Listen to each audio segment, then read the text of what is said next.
Sublimations. Fennec. Sublimations. And we got another blog here. This time, I'm going to introduce something that I'm going to start doing on my channel. It's going to do a lot with learning. That's what I'm going to turn a little bit more of my channel towards. So, I'll let Fennec introduce himself.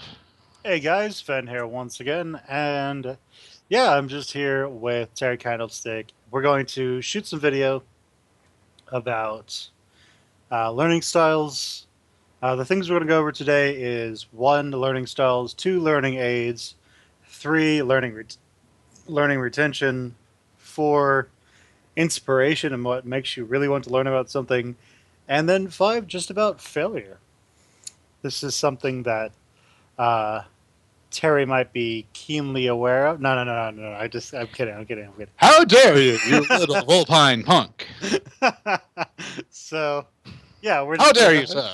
we're gonna go ahead and jump into that. So, as you guys may or may not know, I actually work as an English tutor, and I am a writer on the side.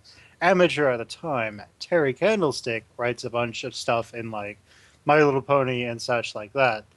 I don't know if he's actually moved into doing independent or original fiction quite yet, but hopefully he will start going into that very soon. And then might be like his editor or something. Depends. So we'll see how things go from there. But yeah, anything you want to add to that, Terry Candlestick, so far? Yeah, some of the things, like you mentioned that you have your writing and you're a tutor.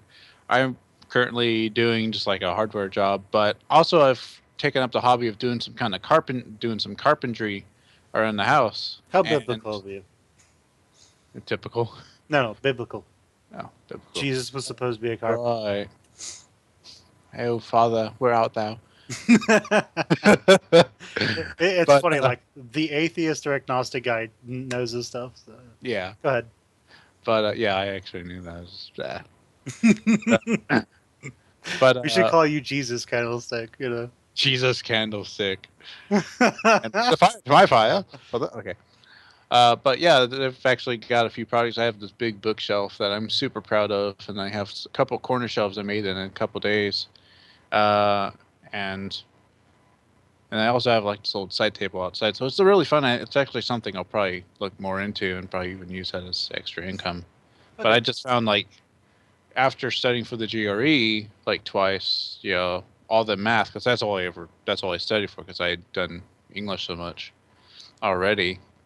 When I started getting into the math, when I started doing the carpentry, I was like, oh my god, all this makes so much sense. So all the little rules I learned in like the GRE, especially the geometry, was like, oh wow, I actually know how to solve a lot of these problems I'm getting now. It's all relevant. Why didn't they teach me this crap in algebra class? Yeah, you do this, our geometry class. If only they made it relevant. Yeah, I mean, if they made geometry relevant in class, it would be much simpler. It'd be, okay, so this is how this works. But then they couldn't get into the really abstract things. Yeah. And yeah.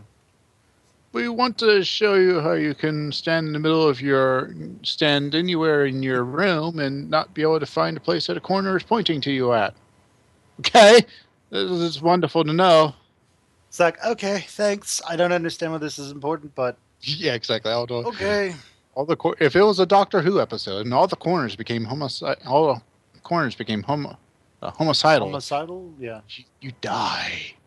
Because they'd all be shooting at you with some kind of like corner laser. I don't know what this is going. Corner laser sexy beam that makes you so sexy you die from it. No, actually, it just does Naruto's sexy jutsu, and suddenly you're a woman for the rest of your life. I know some guys who would be happy about that. I wonder for how long. Okay, so yeah, so we'll go ahead and start talking about learning styles. So in contemporary sort of education and such, there's supposed to be like 3 different learning styles. Mm-hmm. People who observe things happening and learn from it that way. People who hear about things or hear the steps and learn about something that way. And people who do it and learn about it that way. Each of those three are considered, fairly okay. Everybody can sort of use each of them. You sort of froze up on video there, mate.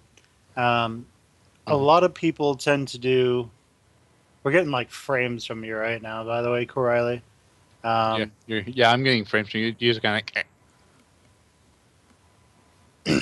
so yeah, I mean, there's three different types, and um, the one that seems to get the most mileage is the ones that get the most. So in a traditional teaching way, with the teacher up there in front of the board, going like, "This is how this works," that's trying to visualize things. That's trying to tell you how it works, and then the group work or the individual work to get you to do it is trying to do it.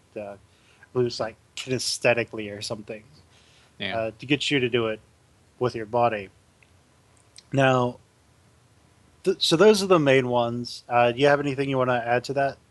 No, that's basically all the ones I've ever heard. Just the learning, or just the seeing, hearing, and doing. And always the doing has always been the best that I've always heard. It's like the predominant, but it's like the hardest to actually implement in the large classrooms. Yeah, I'll give you an example. Back when our parents, and like uh, during the Civil War, when they were growing up, Wait, I thought it was during the Industrial Revolution. yeah, Wow, yeah. Wait, we are old. We're dating ourselves. when we were growing up, didn't wasn't there that one time that Julius Caesar guy was stabbed to death on the news? No, I think that's when that guy invented that thing called the will. Oh, yeah, that's right. Made out of the Yeah. stone. Then he clubbed his rival over the head with a club. Okay, so Yeah. when what were we getting at with that? I don't even remember. So yeah, when our parents were growing up, Yeah. they how you taught kids to do an operation like division or addition or subtraction, whatever, was you just gave them a little booklet that had 200 of the questions on it, and the kid looks at it and goes, I gotta do all of "Fuck, these. I have to do all of this before tomorrow." And teacher and the parents are like, yes. My It's parents were like, called rote "Yeah," memorization. and so You'll do well. yeah, and so what ends up happening is this kid has to sit there and just do like all 50 or 200 of this question of this operation, and by doing so, they effectively learned it, memorized it. Yeah. It's actually really simple. I wouldn't even say it's memorization because, it's ingrained in our heads. Mm. It's not something that we use on a daily basis, but when we do need it, we recall it at a moment's notice. I don't think there's anyone who's ever really forgotten their multiplication tables if they really worked on it.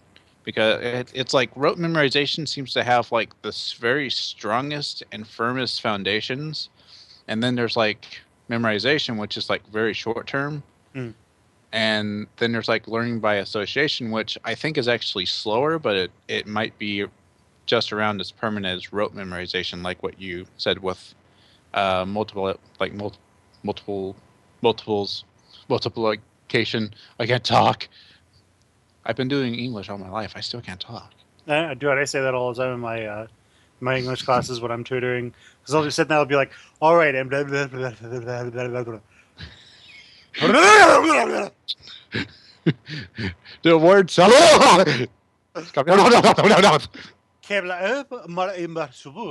It's just like, Did you say the Keebler elf is alone on the branch? French, Daniel, and I'm like, level, and I'm like, "Huh?" um, French, French. There you go. It's not even a real language. Oh, It's oh, the French. It's not good of the news. I'm sorry, everyone. I found. But let's see. Dick. Yeah, just from yeah, that happens to me all the time in class. I'll be talking and then I can't talk for some reason. But let's see. Yeah, I mean, like memorizing your multiplication tables. I didn't even memorize mine. I couldn't build a multiplication table for you like in an instant. You Oh, have yeah. to go through the Or no? calculations. It's usually a good idea to memorize it if you're still young. Yeah. Really. Yeah, Doing it does help you, but in today's era, here's the thing about people who are young. In today's era, you always have this thing called a phone, which that has a calculator on. And then with smartphones, there are programs right now that you can put on your smartphone where you just show the phone the equation and it just gives you the answer immediately. Yeah. So it's becoming less and less important for you to actually know this stuff, but it's a good idea to know it, especially on stuff like the SAT where you can't use calculators on some sections. Well, I guess I wouldn't say it's less important. I'd say it's less convenient to really go through all the trouble of learning it because you have so many different items, all this technology is going to do the work for you. Like uh, like Dad actually said that if I like math and I like doing the carpentry, I could probably go into architecture. I'm like, that's going to involve a lot of math. He's like, no, it's not. It's got all this technology to do all the math for you. Like that's also true, You have but to still learn all the theory. yeah, you still got to learn all the theory, which is probably going to be grounded mostly in math and mathematics. So you're going to need to learn those foundations and then move into it. Architecture, as far as I understand, is mostly just physics. Oh I yeah. say that because with architecture, you need to know what every single material that you're working with, what its load is, what it can take before it starts to crumble. Because Hmm. let's say you build a 50-story building, and Oops. it turns out that okay, the material that you built it out of on the lower levels, it it decays after 10 years, and in the amount of weight that it can hold starts to deteriorate with that. Well, after 15 years, maybe your building just collapses in on itself, and you have a 50-story building that just pulls the two towers and falls over, and not good because you effectively just killed hundreds of people, if Yeah. not thousands, and you caused tens or hundreds of thousands or millions of dollars in property damage. Hmm. And you're like, Yeah, that's pretty oops. much if that ever happens. You're probably not going to be an architecture anymore. Yeah, An your days architect as an anymore. architect are over. Yeah, Probably the only job you ever get is probably in the Matrix, spitting nonsense that no one can ever interpret. yeah. Look at all my monitors. It's just like whatever Let me speak architect. a We bunch don't of know what you're nonsense. Very. saying. Let me speak a lot. Let me speak a whole lot of nonsense while not making any sense at all, using big words that you can't understand, make me sound really intelligent when I'm not actually saying anything at all. Neo, Okay, let I me need to shave. Neo, let me put this in such a way to where it will make perfect sense to you. Most make sense. Okay, so yeah, we have our loading styles. The most effective one is the kinesthetic or whatever it is, where you actually just go and do the work. This is why your math always gives you homework every single time. Yeah, You're supposed to go home, you're supposed to do it, and by doing it, you effectively memorize how to do it very quickly. yeah, The unfortunate reality about math is that if you have to think about how to do something, you're already fucked up. yeah. With math, it should pretty much come natural. It's kind of like they actually have a term for how fast and how natural and fluid you can do your math. It's number sense. I found out about this when I was, of course, in GRE. It was actually something that the site really pushed was developing the number sense, and the only way to do that was just to do the math as much as you hated it, and you'd be going through it like I don't want to do this, I hate it, because you begin frustrated, and it's like I'm not seeing any improvement for like weeks at a time, and I learn a little bit more, and then no more improvement, and you're just nothing but frustration. It's like, well, you're just developing the number sense. It takes a hell of a long time. It's like Yeah, growing up. It yeah. takes fucking forever. It's like learning any language. It's like basically I liken building your number sense if you're really bad at it to essentially learning a completely alien language's writing style. I'll use kanji from Japanese as an example. When you start learning kanji, you have to learn all of the rules. You have to learn everything about kanji. But then you also have to train your brain to understand what the hell it means. You can look at the symbols. You can know what all the symbols mean.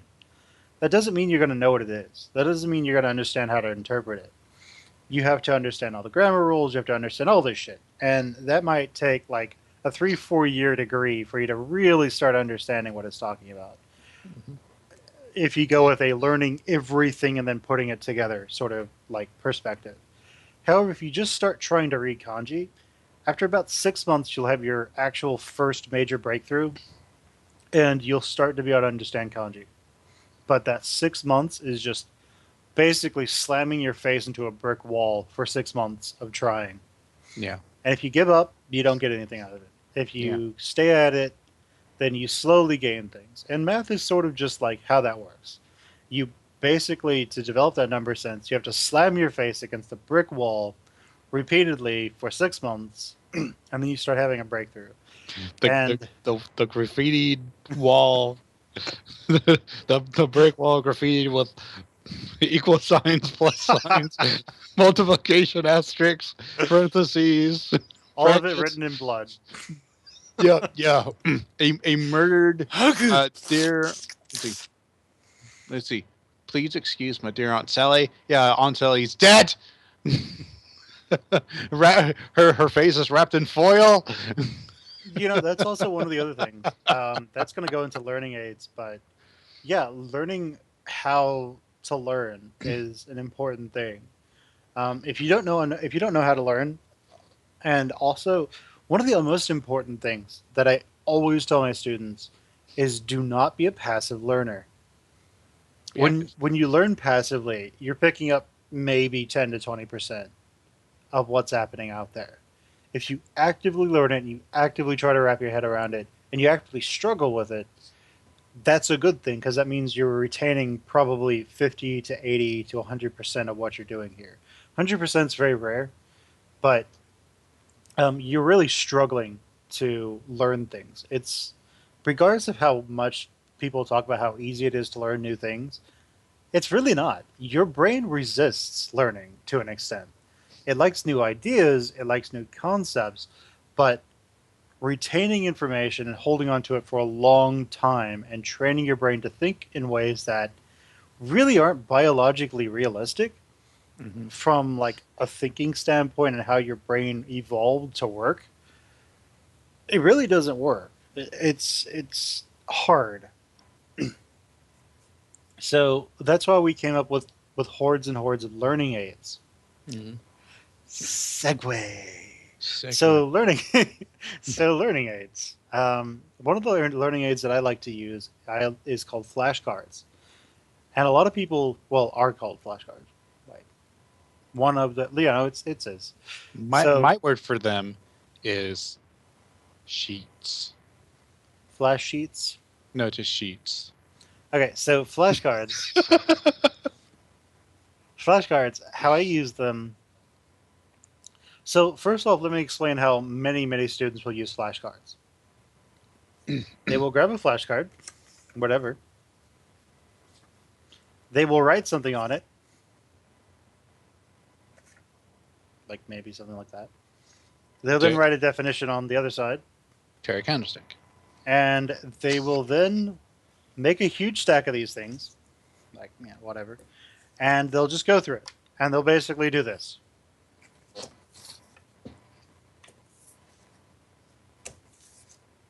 And they'll just read them in order, and they'll think, okay, well that was good enough. That did it for me. Wrong. You're doing it. If you were doing it that way, you were doing it so wrong that it's it's not hurting you at all, but it's not really making it to where you're going to succeed. How you're supposed to do a flashcard is one, when you write what you want to memorize on the back, you're supposed to say what the trigger is going to be for it. You flip it over, you write and say down what you are wanting to remember. So, how would you say it? Then, what you want to do is you want to make a big stack of these. You want to shuffle them so you're not just memorizing an order. And when you pick up a new flashcard, you want to say, when you pick it up, you hold it in front of you or whatever, you read it, say it, and by reading and saying it, you also hear it. And here's what happens. When you read it, your brain has to interpret what the information on the flashcard and turn it into something that's verbal that you can then say. So that's one major read in your brain. The second major read is you're saying it. That's a completely different function from you turning it into what could be what you could verbalize. So saying it activates a different part of your brain. You say it. That's 2 reads in your brain. Now there's another one. You're hearing yourself say it. So you're hearing the meaning as well. So your brain gets 3 reads on this flashcard, on what this one word's meaning is, whatever it is. By doing this, you're basically tripling what you would get normally if you just read it in your head and then flipped it over and went on to the next one.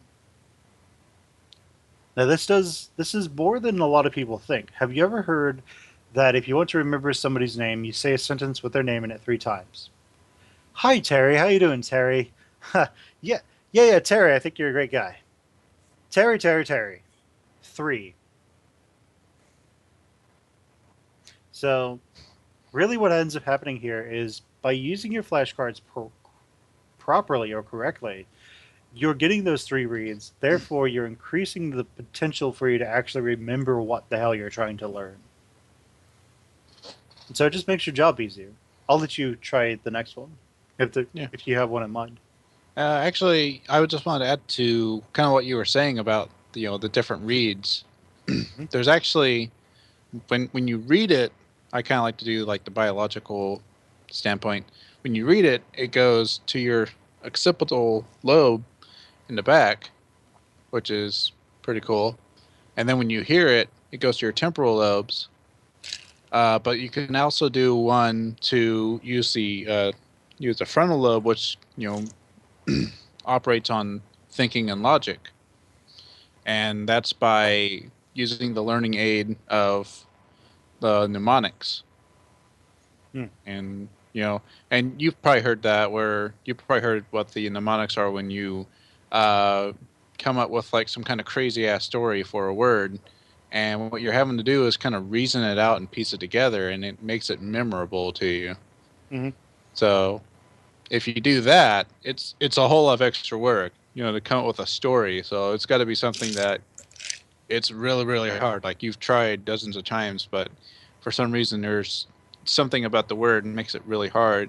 Or it's just one of those words where it is, when you break it all down to like the base word and any kind of additives, suffixes, prefixes, it just is its own word. Like it doesn't have anything else.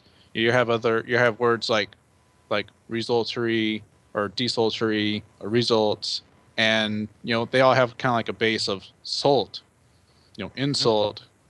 But then you get this other word, like I don't really have an example now, but it has no other words connected to it at all. It's just all by itself, and the definition is so far different from any words that would even be close to it. So it's ones like that you'd want to really make stand out and make a mnemonic out of it, come up with a crazy ass story and just spit it out that way. And then read the flashcard out loud to get your occipital and temporal lobes, and then also recite that story, maybe even read it out loud, and then you'd be able to come up with it that way. It's a whole lot of extra work, but if you do something like that, you're almost guaranteed to remember it somehow. Cat. What the hell is a cat?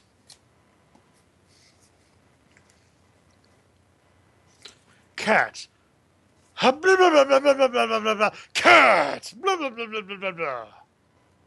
Cat. C-A-T. Sometimes K-A-T. with a K. Okay. Okay. Oh, cat. Do you have any other ones?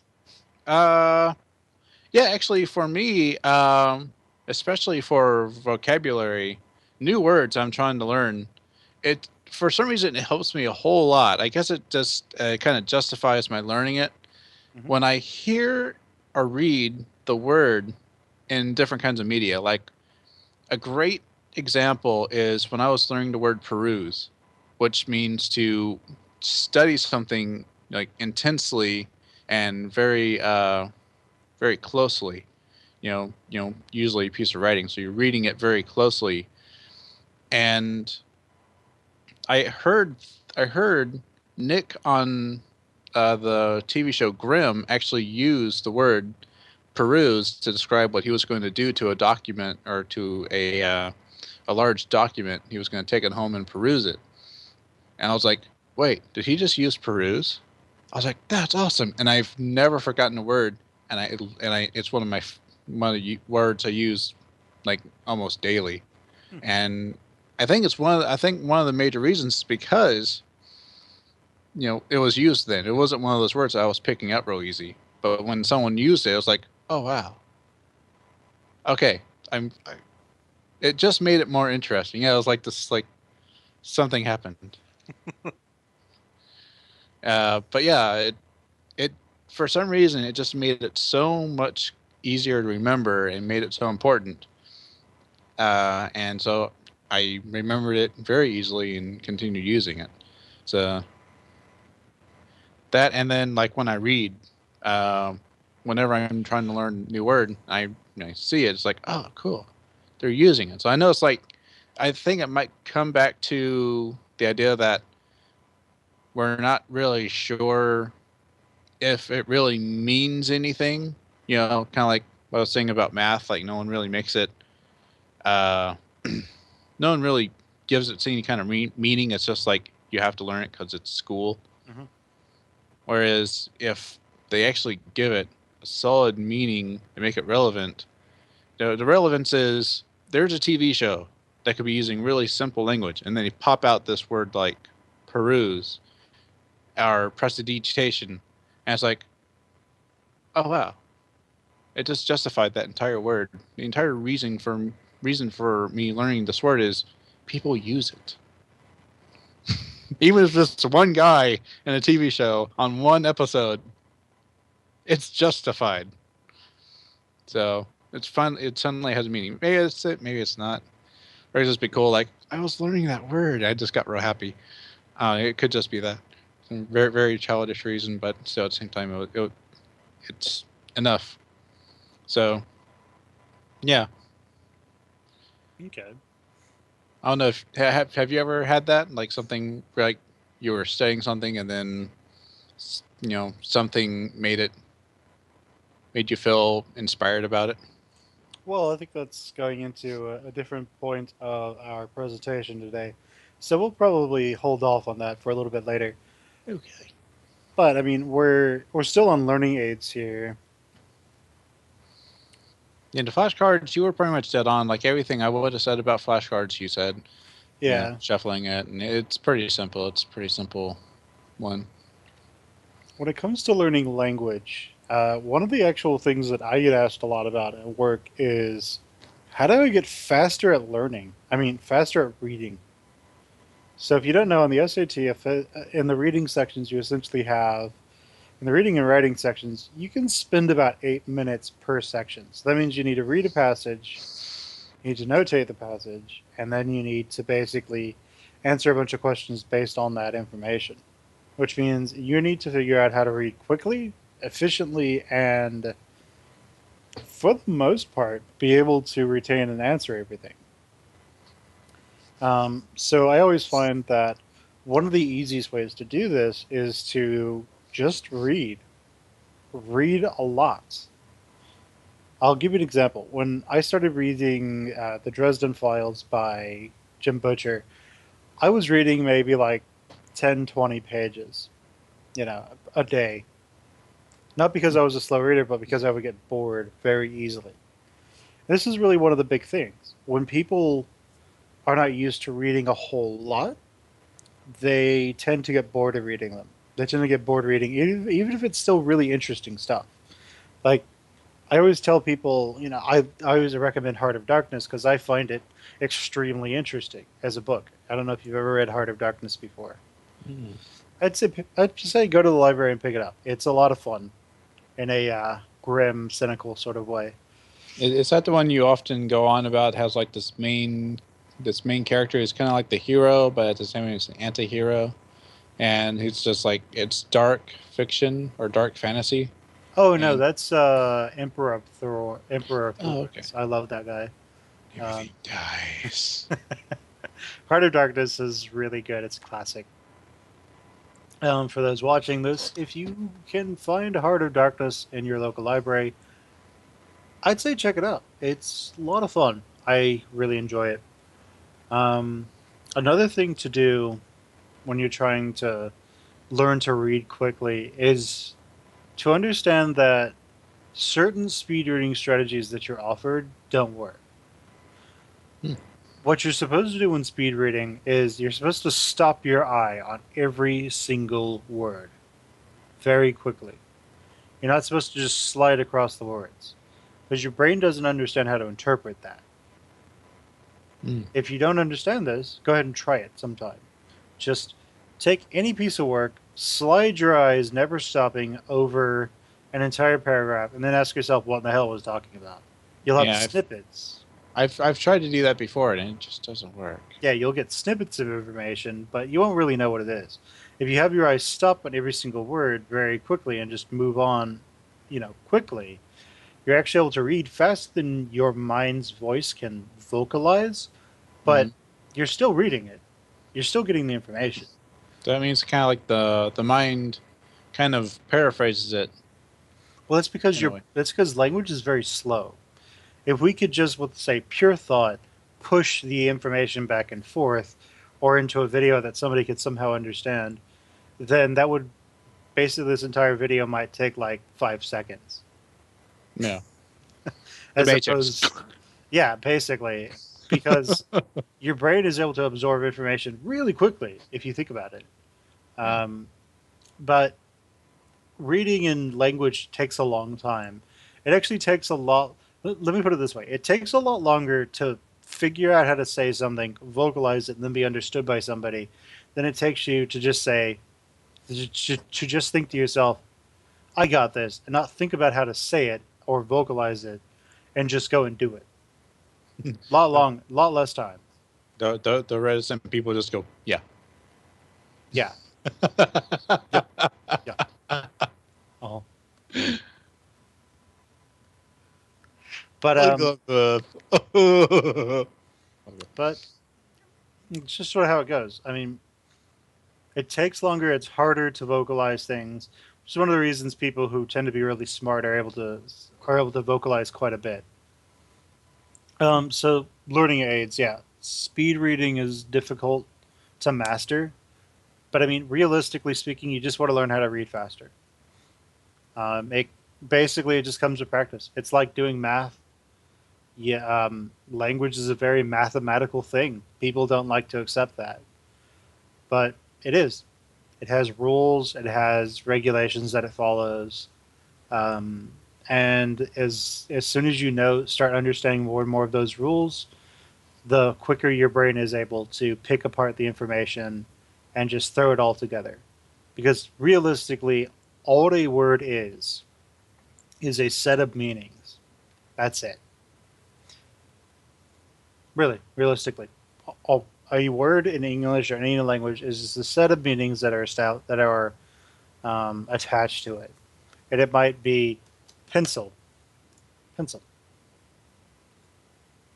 It might be mechanical. Okay, well, this is a pencil that isn't made of wood and graphite, but is instead made of plastic and some mechanics that push out graphite and little strips of graphite.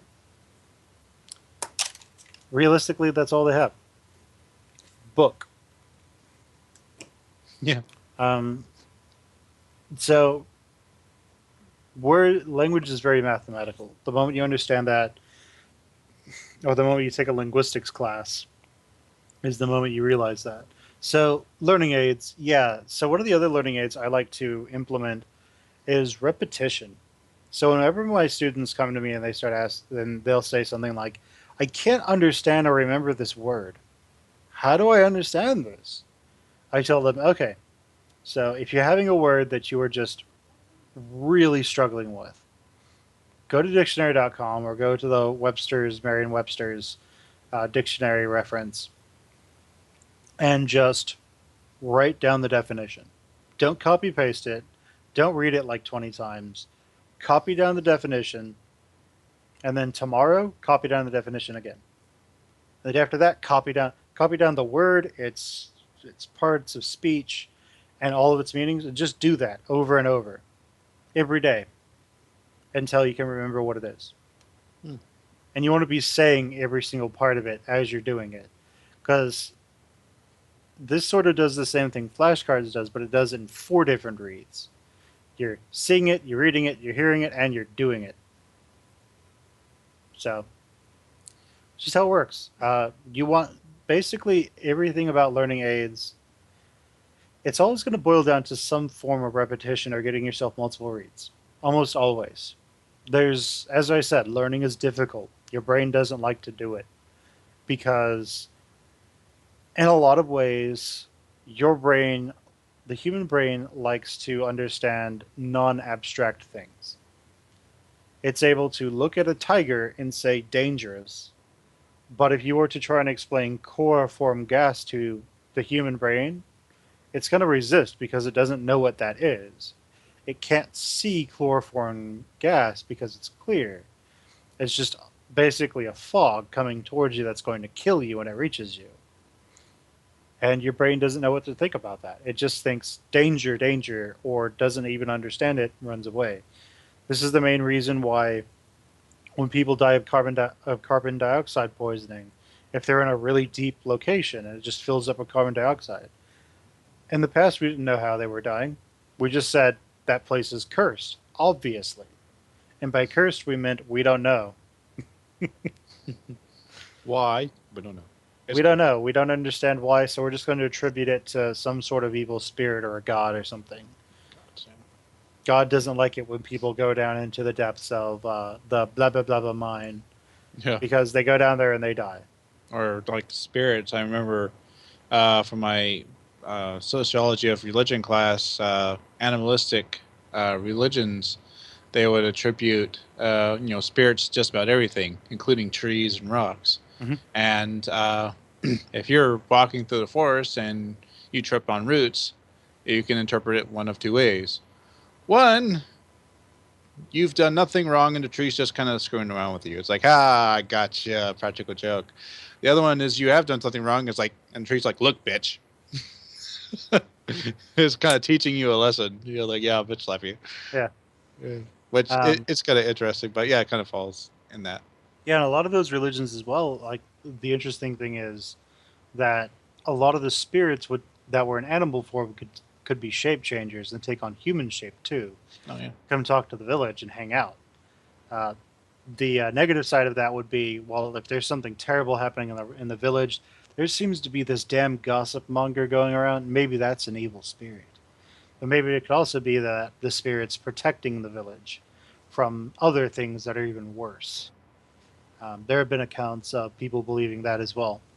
It's just how it goes. I mean, Evil spirits, like, yeah, not really out to kill you. It's just there's worse stuff out there than me. well, the other thing is this: if you look at the mythologies, a lot of these spirits, they were mostly neutral. Like they didn't care about killing you. I mean, you were just another thing to them. Yeah, it's kind of like the difference between a ghost, a poltergeist, and a wraith. You know, a ghost typically is just like, I just have unfinished business. You know, it's kind of vague. Mm-hmm. And the poltergeist is like, I just want to screw with people. It's fun. And a wraith is like, don't touch my shit. Yeah, don't touch my stuff, or I'll kill you. I'll kill everything. Yeah. That's sort of how a wraith would work. Yeah. So I mean, it's really interesting to learn about this stuff. But let's go ahead and move on to retaining information.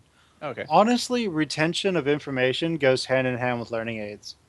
Yeah. If you're not retaining the information, that means you need to do your learning aids harder.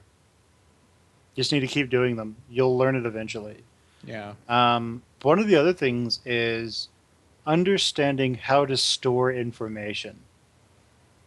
Your brain is not as much as people like logic. Your brain is not very logical. Your brain sort of stores and organizes information like a 1-year-old infant. It just takes it and throws it wherever the hell it wants to. And yeah. That's kind of what I've gathered from when I was studying, like when I was in college. At university. At the university. Yeah, that's one of the things they said, like, we're trying to figure out where the brain actually stores information. And it's like, we can't actually find the spot, you know. When someone has a stroke, it's just kind of like random things disappear. Yeah. So it's We not like list. It's like not like information that you hear gets stored in your temporal lobes, or information that you see gets stored in your occipital. Uh, it's just everywhere. Yeah, pretty much. Pretty much. I think one of the main causes of that is, like, I think it's supposed to be every 2 years you cycle out all of the matter in your body, or something like that. All of your brain cells get replaced. All of your skin cells they flake off. All of your bone. I think your bones stay, as they are for a pretty long time, because they Yeah, tend to die and just calcify. yeah. But like all of the flesh in your body gets cycled out every 2 or so years. So literally, who you were 2 years ago is not the person you are today. Literally, You're a completely different person, made completely of the food that you ate for over the last 2 years. that's right. So if you ate shit, congratulations. You're hot dogs. You're fried chicken. You're You are you're nothing but Big Macs, sir. That's somebody who makes terrible life decisions.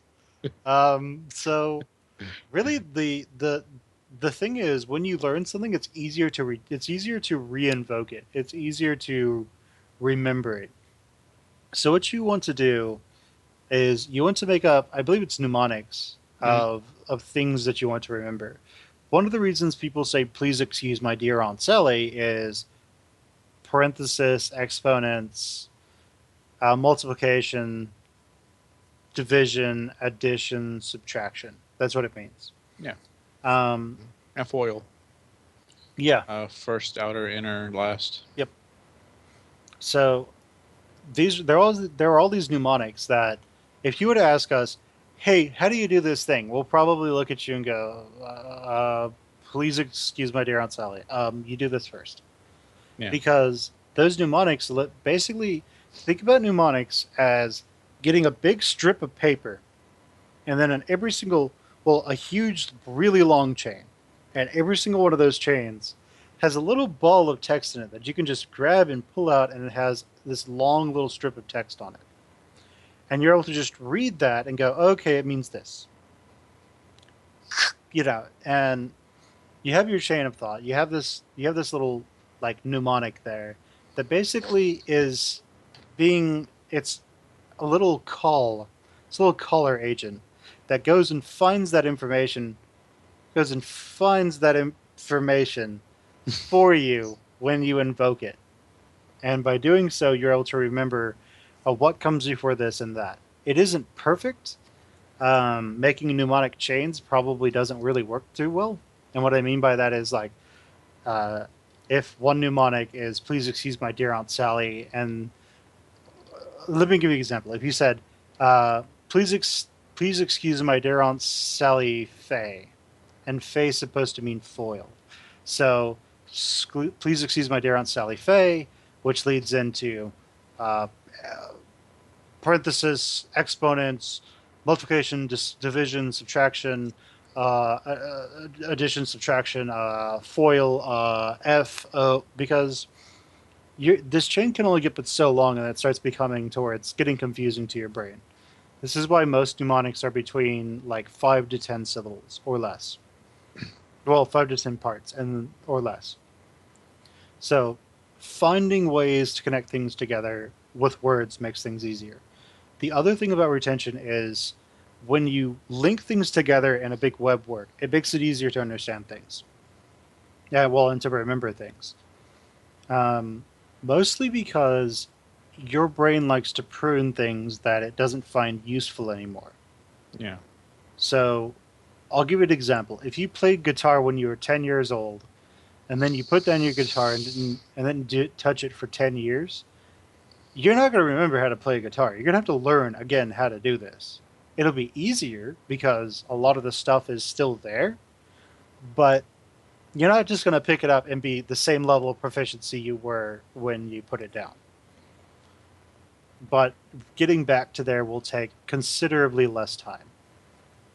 So if you create a huge web work where playing your guitar is connected to something else, which is connected to something else, and something else, and all of this connects to all of the information, a huge matrix, in your mind, then you're able to more effectively remember and add things to that matrix because you're not creating you're not creating long lines of information. You're creating a web work which is all interconnected and stuff like that. This is one of the reasons why um, a lot of the times intelligence is measured not really on your IQ scale, but on how well you can connect information together, how well you can make references, and really just how well you understand that everything is connected on a fundamental level. I'll let you talk, Terry, so I don't sit here and talk for like 5 hours. Well, actually, I wanted to kind of build off of what you were saying uh, about, start off by saying how people connect information together. I think is actually a really good measure of intelligence. I think that's one thing I noticed about the GRE when I was studying it. I know I go on about that a lot, but that's kind of like where I started actually giving a damn about uh, learning, like real hardcore. Uh, I found that the GRE, I know there's like this big controversy with with all the standardized tests about whether or not they actually accurately do what they are purported to do, which is, you know, judge accurately judge.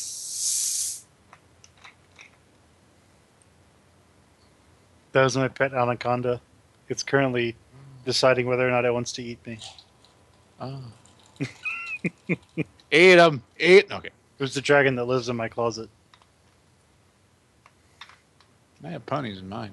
Anyways, uh, about the GRE, I pretty much found that what the GRE really tested was how well you used the information that you have learned in school in a completely different way, or sometimes in a different way. Because usually the GRE questions were not a straightforward, here's a question, solve it. It was, here's a question, solve this point of it that you usually wouldn't go to try to solve. And actually, I find that a lot, especially with the carpentry was, how do I come to this and what odd bit of information do I actually need to use to figure out what the hell I'm trying to figure out? And, very often it's, well, yeah, you're trying to find the center of a dowel. What you really need to do is get a right angle, put it right up against there, and guess what? Now you got something that's static, and your dowel is a circle, and you got two tangents. And guess what? There's a rule that says where they connect is this very center. So all you do is figure that out. It's really easy. Mm-hmm. It's like, oh shit, that actually works. So it's kind of cool like that. But yeah, GRE, and to me, the SAT and ACT is not about, judging how well you're going to do in college or how smart you are. It's how well you take the information that you already know and applying it to a new situation. And really, when you go into a new environment, you got to do that anyway. So it's kind of judging, in a way, it's judging like potential life success. Or if you can't adapt, then I completely disagree when it comes to the SAT. really. Yeah, I think the SAT is just a big pile of garbage. And I teach the SAT. Realistically, all what the SAT and the ACT really boil down to is honestly how much ACT and SAT prep you got before you went in. Yeah, for the strategies and for the strategies. Well, actually, that's kind of what I'm talking about. Like some people will look at it and be like, I have to solve the problem, and it's like you really don't. You really only have to solve it to the sufficient point that you can actually solve the problem, Yeah. and get an answer. I mean, it's not even like solve the actual math problem. It's what here makes actual sense. I can just eliminate right away and boil it down to 75% chance, 50% chance, or just a 100% chance of getting this right. This is actually one of the reasons when I start being a professor, I'm never going to give multiple choice questions unless I'm teaching like 10 classes. Do the work. Ever. It's like with the problem when I look at multiplication, not multiplication, look at multiple choice questions, really almost every single strategy that I've read about in the SAT and the ACT and any kind of standardized test is, first off, do you have a gut instinct feeling Yeah. on the test when you look at the question? If you do, put a little dash next to it. Now try to prove everything else wrong. And this came up with a question that I was working on with a student, which basically was, I knew what the answer was because they have the answer key. So I said, okay, I know what the answer is. I have the answer key. I'm going to try and explain why this answer is correct to the student because I wanted to do a little experiment here. And I was trying to stress the student doing elimination. Mm-hmm. So I read the passage, I looked at the student, I explained the logic behind it, and about 10, 15 minutes later, he understood the answer of us, going through the information, going about the background that you honestly needed to understand why the answer was the answer and how things worked and sort of connected together. It took about 10, 15 minutes to get him to fully understand and grasp what it was. And then I went and did the elimination. It took about 30 seconds or less. It was like, this one's wrong because of this reason, this one's wrong because of that reason, this one's wrong because of that reason. And therefore, you've eliminated 3 to 4 answers. You know exactly what the answer has to be because none of the other 3 can be the right answer. And that process actually annoys the crap out of me because it's not teaching you it's not demanding that you know how to do this. It's simply demanding that you know how to eliminate wrong answers. And almost all the SAT information that I've seen and the ACT test and all that, honestly, what it boils down to is how effective are you at finding out what the wrong answers are? And that's about it. If you're really good at knowing what the wrong answers are, you can plow through the questions very quickly because you don't need to be interested in what the right answer is. You just need to be interested in what the wrong answers are. And more often than not, that little dash that you made is probably going to be the right answer. You can't trust that. You want to try and prove everything else wrong. But it tends to be the right answer, depending on how strong your intuition is. But that's the thing that always annoys me. It's not teaching students, it's not gauging how effective they are at finding correct answers. It's gauging how good they are at finding wrong answers. That's a good point. And that is an important skill to know. How do you gauge wrong answers? How do you how effective are you at finding the incorrect answers so you can just eliminate them? But I don't know. It seems more important to me to be able to find out what the correct answer is. Yeah, because when you actually are used to doing the work to find the correct answer, it makes you a little more precise. It makes you a little more careful instead of just that's not right. That's not okay. It's this one.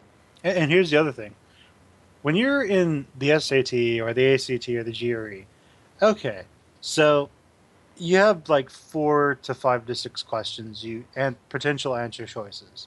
When you get into a reality, you have an infinite number of potential correct choices. Yeah. So what are you going to eliminate all, Googleplexillion of them? All infinity minus 1. Yeah, right. Are you going to Infinity times 0 plus 1. infinity times 0 plus 1? You know that means just one of them, right? Yeah, exactly. Okay. No. That's what you're trying to find. Yeah. Eliminate all except for that one. No. You'd have a better chance of solving for infinity divided by 0. Yeah, you have a yeah. We found it. We Finally is no longer undefined. As the universe implodes into a giant black hole. Which turns out to be God's anus. Yeah.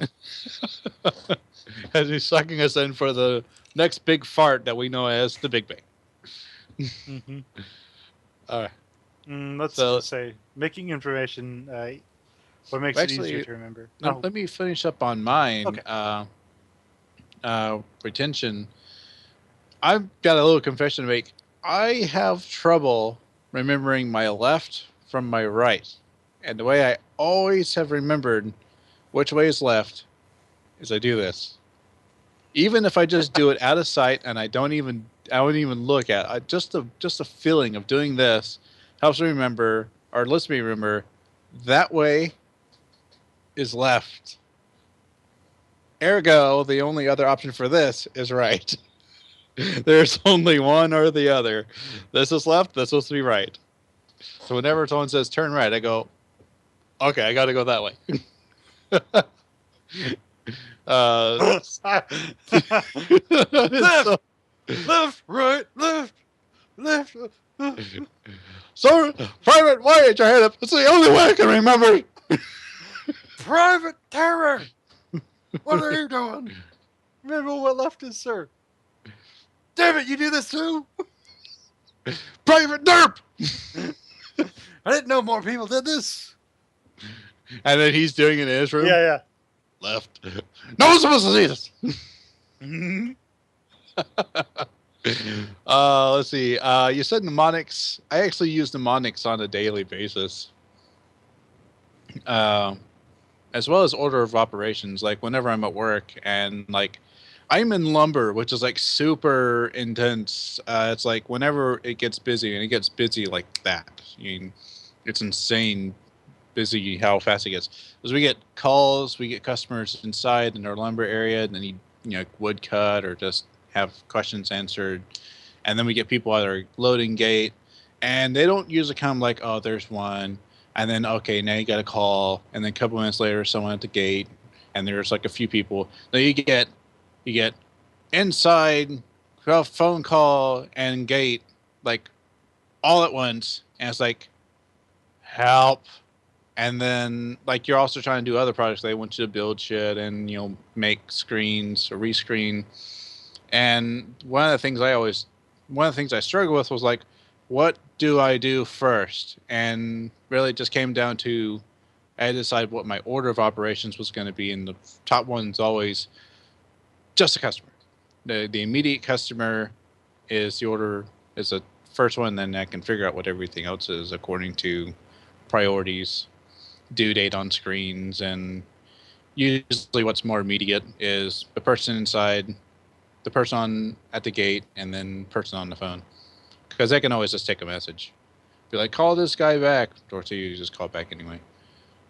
And like mnemonics, whenever I'm reading something and it's something I just want to retain, if it's a list, I just make a mnemonic out of it. It's just something I do. It's just a lot easier to do. Because they're just so damn easy.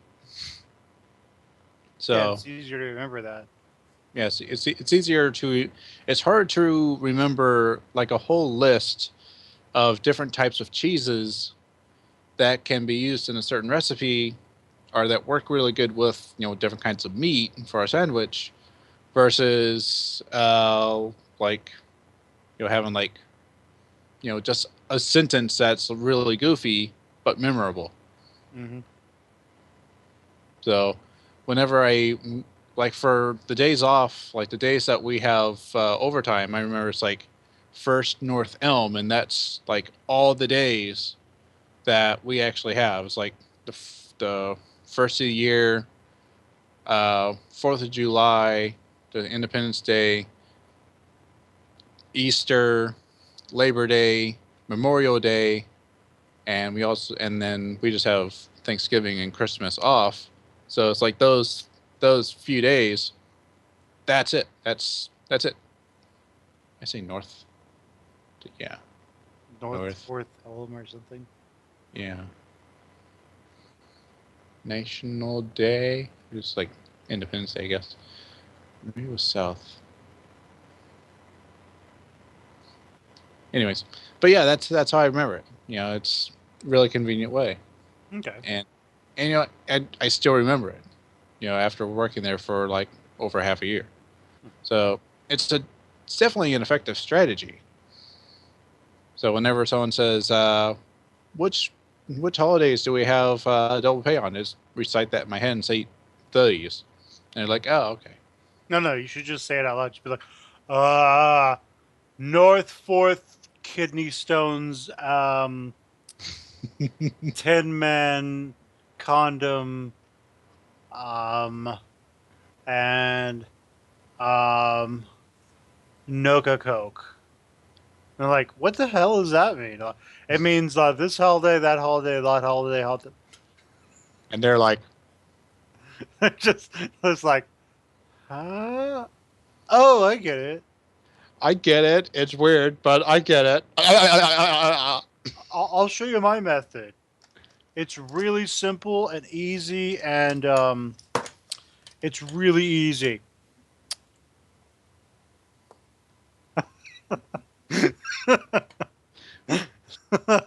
And then someone else comes in. My method is equally easy. And I think, yeah. Then you lose the paper and you delete it from your phone. You think it's irrelevant. And you're like, let me show you my method. It's really easy. Like 2 months No, later. dude, that'll never happen. My phone doesn't work. Oh, my phone died. My notes. My all important notes. He was right. That bastard. But yeah. Always, it's always really interesting. Are you done with retention though? Yeah. I think I already mentioned for retention, you know, words that I'm learning Mhm. if they're used in like the TVs and movies, and it's like, oh wow, it was awesome. I remember In the TVs and the movies and the DVDs and the Sonic said and the boxes. the books is and a Chronicle chick. We're just like those really old people. Really old people that come in as customers. Oh yeah, Do you have the popcorn? Is it whole grain? dude, old people are hilarious. It's so a lot of young people who are watching, they may not know this. So There are old people out there. There really yeah, are. so young people everywhere, you think that everybody sort of has like your social life when people are young. They think, oh man, people have tons of people to talk to all the time because you can go to school and have an army of people to talk to. You Yeah. probably don't because if you're watching this, you might be like some ultra shy, like geek. But there's like really old people who are in their 60s. They watched all their friends die. A Yeah. lot of the other old people they don't like. So they're just bored off their asses and they don't have anyone to talk to. This Yeah. is changing with the video games because I'm noticing a lot more old people getting on video games, which is hilarious.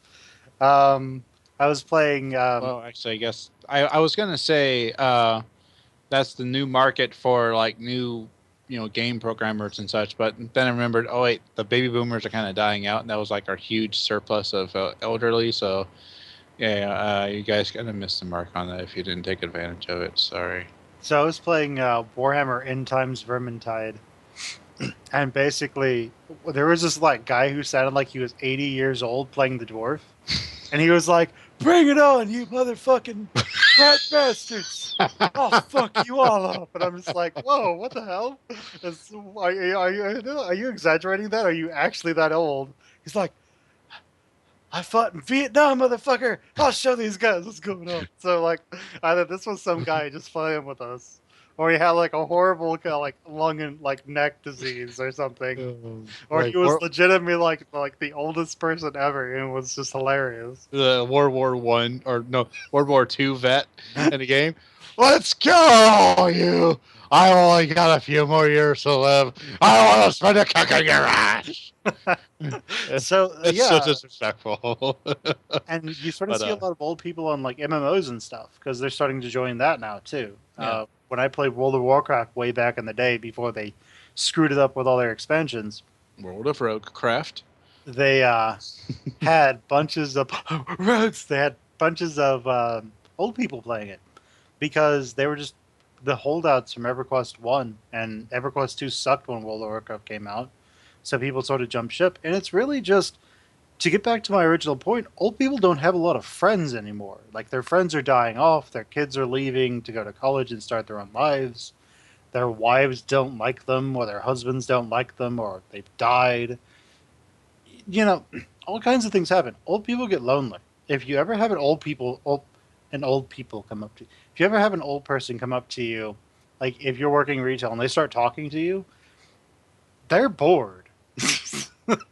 They don't have anyone to talk to. You have nothing to lose by just talking to them. Yeah, you really don't. In a retail setting, you really, really don't. Like I've talked to elderly people, like old people. When I was at a call center, there was this elderly lady that called in, and I could barely understand her. She was so old, and plus the phone connections weren't like all that great. But she started going off on this tangent about her satellite rate, her satellite not being set up, and I was like, and I'm thinking to myself, what the hell does this have to do with anything? And finally, after like about 20 minutes or so, I finally found a niche into the conversation and said, I'm sorry, I'm gonna have to let you go. And in a call center where they're like, you got to have to call for calls per hour, you can't be listening to someone go on and on. But but if you're in retail, you are paid by the hour just to stand there and make the customers happy. And if that is just having this elderly lady just chatter on about her satellite box and the guy who came over and the mouse that she saw running through the fields and how it got scooped up by an owl and how it was so it was pretty to watch it eat the mouse or whatever the hell she wants to talk about. You're earning your keep and you're making her happy at the same time. She's happy. Uh, just keep her near the impulse buy stuff. They keep her happy. She's like, oh yes, ooh, what's this? It's a bunny finger. I want one. Summer Night by Butcher Jim. Oh, this little notepad and the pencils. Yes, ma'am. That'll help with your dementia. What? What's dementia? What? Who are you? Who are Why you? am I in here? No. We shouldn't talk about it. We shouldn't make fun of old people like that. Should.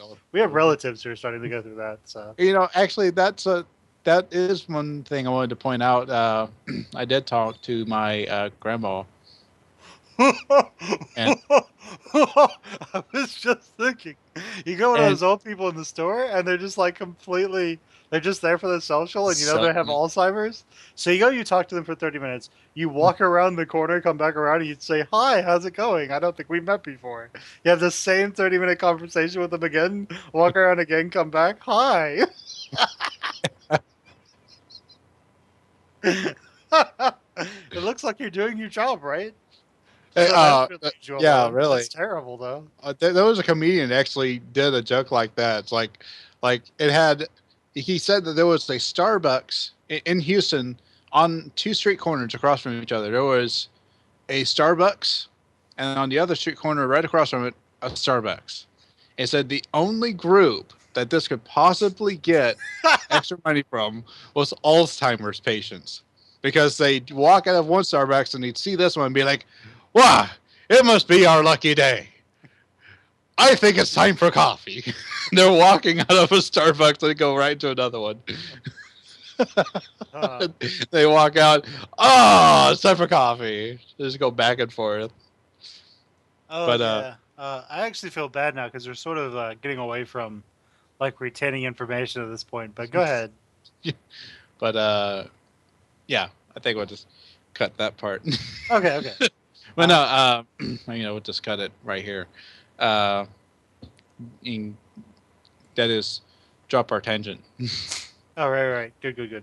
But I think what we're into now is what inspires one to learn. So, you want to go first or me? I'll go first. Okay. This time. Let's see, what else do we have? Right. So, inspiration for me is actually something interesting happened that someone actually challenged whether or not I knew our history, and it was something I actually had some pride about knowing. And so whenever someone actually challenges you, I think it's probably going to make you and inspire you to actually go out and learn about it. And it's probably going to help your retention. With me, he mentioned something in politics, and he turned away and said, something, and it was basically a challenge. Like, you don't know our history, like the history of our country and the world. And I was like, yeah, I do. He's like, no, you don't. So I went off and I decided I picked up a few books and just started reading. And that's kind of how I got interested in our history. Uh, but yeah, I started reading through it, and I actually retained quite a bit and learned a whole lot more than what I did in school. And actually, surprisingly, what you learn in school isn't always accurate. In fact, No. I'd probably say a lot of time it's not accurate at all. There's some points in it where it's just not accurate at all. Yeah, a lot Uh, of the stuff you learn in school is standardized to give you a specific image of certain groups. yeah, believe it or not, what you learn in school is actually some kind of uh, I wouldn't, I, well, I guess Propaganda. propaganda and to an extent brainwashing. Uh, but yeah, mostly propaganda. I mean, some countries really did it, like the Nazis did it really, really hardcore, and they went through great lengths to brainwash their children. I mean, did you know that those 13 colony terrorists really fought against Britain? I mean, really? I know, and what they did to that tea in Boston. I know, that was worth a I, lot of money. I know. Those terrorists. Oh, cherish those Tea Party terrorists. It's just like, yeah, depending on who you talk to, it's different. People use different terms.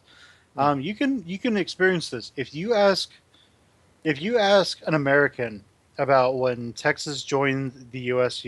joined the American Union, and then the ensuing war with Mexico after that. If you ask an American, it's well, Texas legally left Mexico, and then they joined us. They won their rebellion and they joined us. If you ask a Mexican from that, someone from Mexico, you people really looking for racism, then then you're going to basically hear a completely different story. You're going to hear, well, we had the terrorists and rebels in Texas who, fought back our army because we had a general who was an idiot, and then after they won their battle, they basically wrote up a piece of paper and said, "We're our own country now, yeah." But Mexico never acknowledged Texas's independence. It's just Oh then yeah, they did. Texas went up to America and said, "Hey, can we join you?" And America said, "Yeah, sure." So basically, what ended up happening from a Mexican point Mexico. of view was America just sort of waltzed in and said, "Yeah, Texas is ours now," and Texas and Mexico's like, um, "Fuck you, no, it's not. It's still our territory." And so they went to war with us, and America beat the living crap out of them because they had better tech. Yeah. But it's just like depending on who you talk to, depending on what information you're citing, things can be drastically different. Um, it's just the reality. History isn't really honest most of the time. This is especially true if you look at say the Middle Ages, where we had chroniclers, not historians, and the chroniclers Mhm. just basically wrote down whatever sounded good. It was like their perspective Yeah, and they versus embellished the like, crap out of it. oh yeah, they did. So it's just how it goes. What were we? Yeah, you were talking about history classes and how you learned history and stuff. Yeah, I actually went into Barnes and Nobles. I shouldn't say actually, but when I was in the Barnes and Nobles, one of the books that actually caught my interest was Actually, was uh, all the things in history that your teacher got wrong. It was like, wait, and at that point, I had some kind of, I don't know what color tinted glasses they were. Apparently, they weren't clear. rose colored or jade colored? Rose I tinted or wouldn't. jade I colored? would maybe rose tinted. Yeah, idealistic. Yeah, or maybe it was just, but whatever color would be for ignorance of a Probably subject. rose. Probably rose. Okay, that makes sense.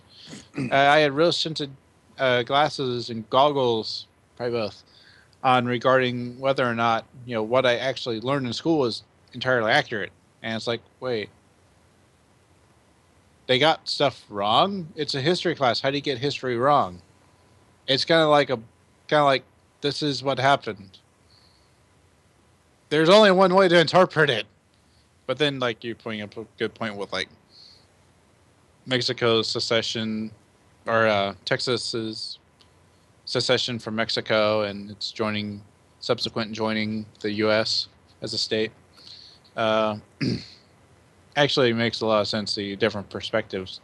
But if you look at, I guess, modern day historians, as they go through all that and be like, okay, this is what actually happened. Here's the different perspectives. I guess that's what I was always, I was thinking about at that time was, what is the objective facts versus what's the perspectives that anyone took? What do they want to prove? Yeah. What are they trying to prove? Well, I think, I don't know how you or others who will view this look at history, but I always look at it as a series of objective facts. But I guess one thing that would be interesting to see would be all the different perspectives. But yeah, for me, what's the objective facts? What actually happened? And then, the different perspectives. What are you doing? Yeah, that's sort of what you'll learn in college. I think. Yeah, yeah. That is what you should learn in college. I don't think, to an extent, I don't think your high school or your grade school education should be propaganda. It should be, this is actually it. At the same time, though, when you look at stuff that's like grade school and high school, grade, middle, and high school, that's really there to make you it is there to brainwash you to think that your country is the best country ever. Every country does this. Yeah. And is it wrong? Yes, to an extent, but at the same time, I don't think it's necessary. Like I don't think that kind of brainwashing or coloring the facts is necessary. I think it's bad for the students actually, but it makes it, the way they tend to present it is done in such a way that the student doesn't think about it. Yeah. They just take in the facts and say, okay, well, this is the good side, that's the bad side. And that's really what it does. It's I find that grade school, that pre-college education, especially in the realm of history, is built around the idea of simplifying history to being good and bad. To almost making it a dichotomy. And when you move into college, that's where you're supposed to start seeing the infinite shades of gray. Yeah. Which I think really that's probably a very bad thing in our country specifically. I don't know how they do it in other countries. So few people go to college here. Yeah, it's kind of sad. But yeah, I'd like to see how, I actually need to ask her. Because there was someone I work with, and her husband went to Sweden, and he's a teacher, and so they were looking at their education system there in Sweden, and it's just phenomenally better than ours. It's also smaller. Smaller, yeah, a lot smaller. But one of the things I'd like to ask her about is if he got the idea that everything is like black and white, kind of like what we're saying here.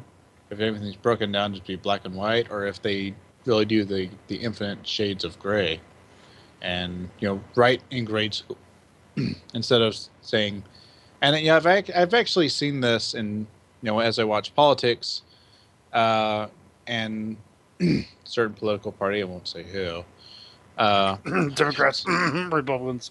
Yeah, both. One of those two. To an extent, both of them. They break everything down to bad versus good, and it's like, and good versus evil, and it's like, it isn't that simple. Yeah, it's like, evil doesn't actually exist. It's just, it's bad. Yeah, there's bad for you, and then there's bad for them, and there's bad for this other person, and all these other people we're not even going to mention because they're just not relevant. Dude, it's just like when you try to explain something to somebody, it's like, what evil really is supposed to mean is something that is universally bad for everyone. Not, oh man, those Islamic terrorists are evil. Well, they think they're doing a good job. They think they're doing something that's good. We should find out what the hell the problem is and then deal with it. And it's kind of like one of the reasons that They say, tangenting a little bit into writing, when you have a really good villain, he's not evil just because he's evil, and he's not bad because he's just bad. There's actually a really good reason and a definite point in his history that he turned bad. Yeah, I want to add an addendum to what I just said.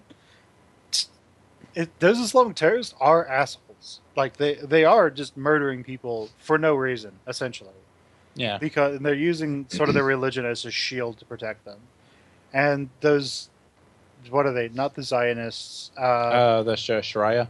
No, no. What's that group of militants that recently moved that we're fighting in the Middle East right now? ISIS. ISIS. Those ISIS guys are sometimes. fucking assholes.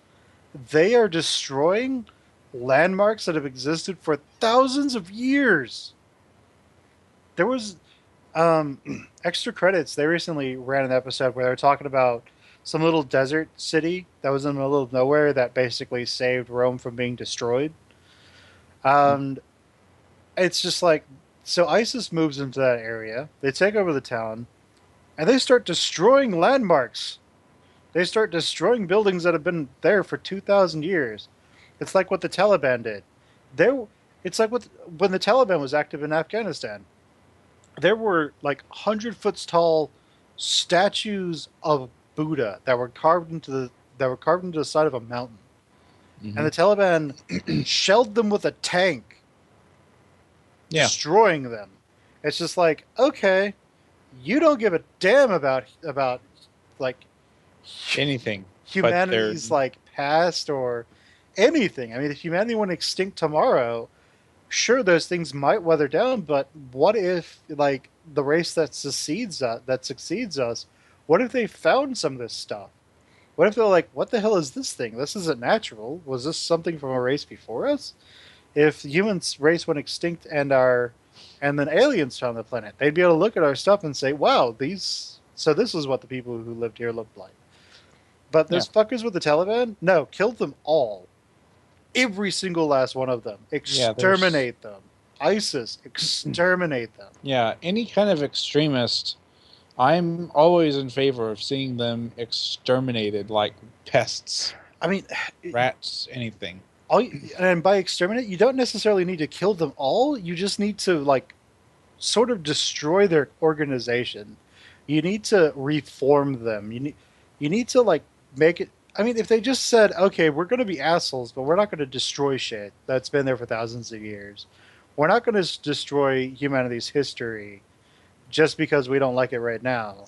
It's like, okay, I mean, I understand where they're coming from. They're Yeah. fanatics and they want to like get rid of everything that doesn't share their ideological view, but that's too far. I mean, like, Yeah. I'm sorry, but that's crazy town logic over there. Yeah. It's too far, and it's just something I wanted to talk about real quick. It's just the shit should not be allowed. I mean, we're not going to march our army over there and swat them out like a fly, but this shit is not good. But okay, so we were talking about history, right? Yeah, kind of history.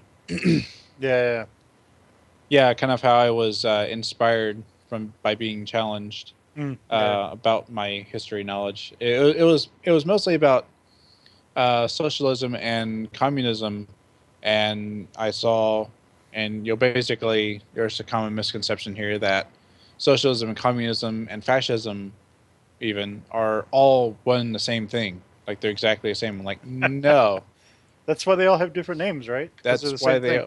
they all have different names for a reason. They're not all the same. They're similar, but they're not all the same. I developed this I guess you could call it mnemonic, this analogy rather, between someone who says that all socialists are communists because all communists are socialists. Like it goes one way, but doesn't go the other. It's like saying all Chihuahuas are dogs. That's true. All Chihuahuas are dogs, but not all dogs are Chihuahuas. It doesn't go that way. It doesn't go both ways. So when you say all communists are socialists, well, yeah, you kind of have to be socialist and then communism to a greater extent of socialism. But not all socialists are communists. Not every single socialist is going to go to the extremity that socialism or communism is. Mm-hmm. Just some will. And then fascism was like its own different thing. It was actually it was so interesting to read years ago about socialism and communism, tensioning again. Uh, wherever there was socialism and communism and fascism, they drive each other out. Like socialists would be driven underground by the bellicose communists, and fascists they'd drive everyone out. There was people from in Nazi Germany between the world wars. There were communists from Russia trying to stir up communist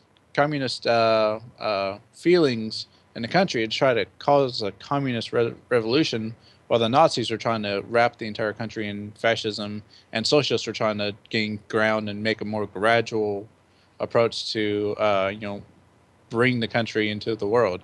There was a lot of political shit going on at that time in that country. It wasn't like Nazis and that's it. There was a lot going on. It's really fascinating if you want to read it. So it wasn't like a big bang of Nazis, just like one day, oh, we're going around Nazis. Yeah, it wasn't wasn't like some kind of crazy how would you put it?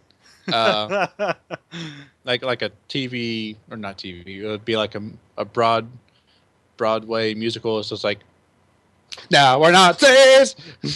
It's not like that at all. Little Timmy, let's go down the street to go to the Jewish ice cream store and get our vanilla ice cream.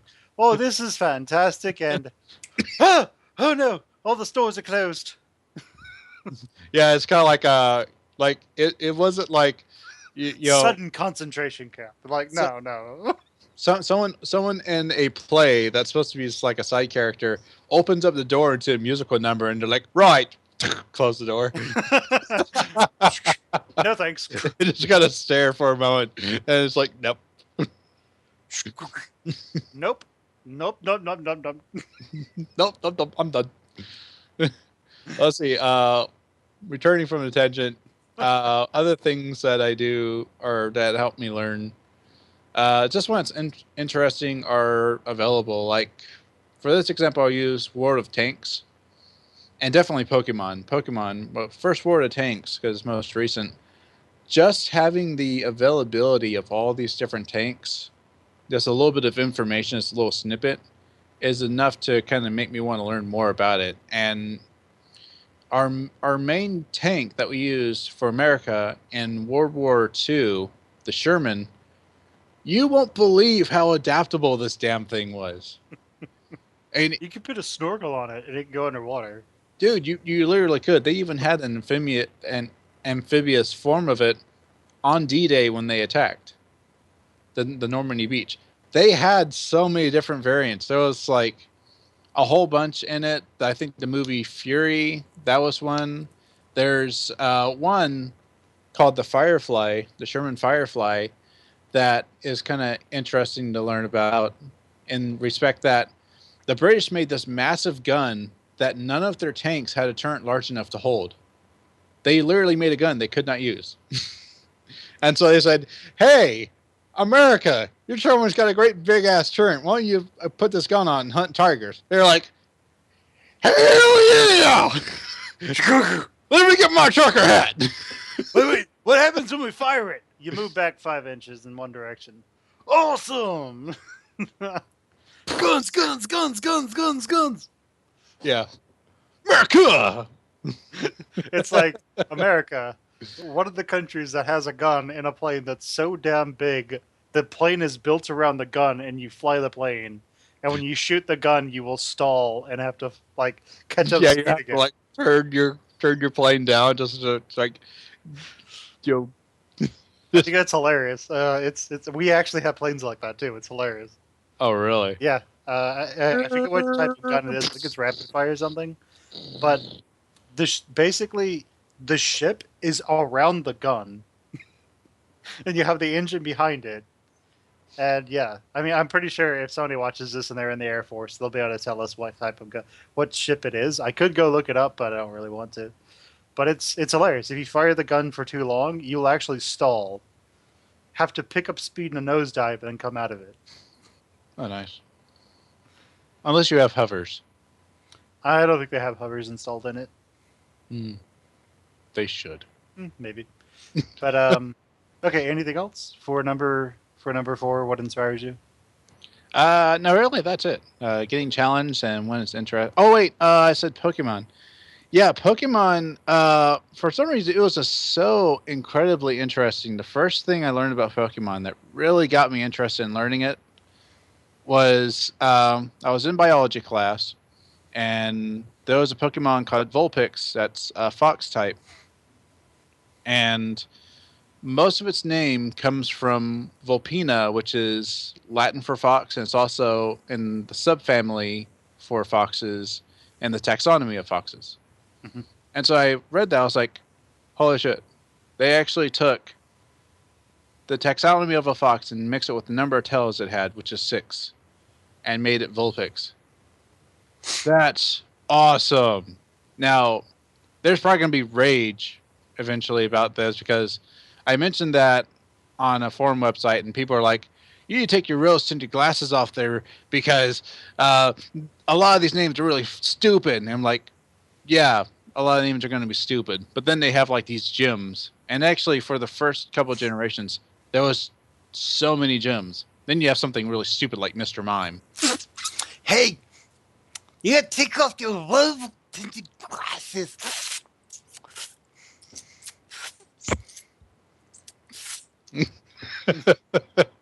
But yeah, that's one of the things I looked at. I was like, that's freaking awesome. So, and they did that all the time, but that just made it so interesting. That's what made me want to. I actually have a binder full of the names of different kinds of Pokemon. Like one of my favorite is Rhydon, which is a rock and ground type, and it has slabs that look like armor. Mm. But the spelling of the name Rye, because it looks like a rhinoceros in a way, but the spelling is from rhyolite, which is a really thick lava. And from the geology lab that I was at a lot at Hancock, there was A I learned community there was college you went to. community college I went to. There was two primary types of rhyolite. There's the thick kind that just flow, and it slowly dries. Then there's one that actually dries real fast because it's airborne, and it's not it erupts out. It actually doesn't erupt out. What happens is this thick rhyolite, gets a bubble and pops, and chunks that are flung into the air, they cool real quick, obviously, and that's your second type of rhyolite. And so the whole thing with rhyolite with Rhydon is you never have rhyolite erupting out. It always flows. And so when it flows, the primary thing with Rhydon was it learns the water move surf. And so it's almost as if Rhydon is surfing down flows of rhyolite, mostly because Don in certain languages means Lord. So you have the Lord of Rhyolite surfing down a rhyolite flow, which I always remembered it. Hmm. So it's stuff like that. I mean, it's so damn interesting that I just wanted to keep learning more about it. Then it kind of did like the new stuff in these Pokemon. It's like got really weird and almost pathetic where they have like coughing from the first one, which is kind of cool. And now they got this other one. I don't even remember the name of it. It's just a fucking trash bag. Yeah, yeah. Nice. Everybody's You remember making seeing fun that of one? those. Yeah. And It's a just trash remember, bag kids. Pokemon. But remember, kids, don't go to Google and type in Pokemon and then turn off the safety filter. Yeah, don't do You that. will regret But odds are anyone watching's already done it. that. Now somebody's gonna go do it. They're gonna be like, ah! Or they're gonna be like, oh, this is really compelling.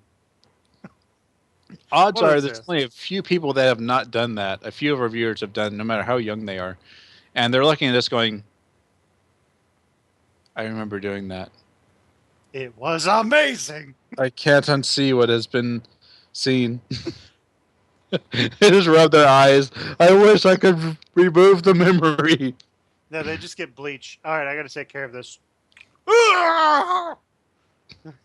Drill a hole into the middle and just pour bleach in.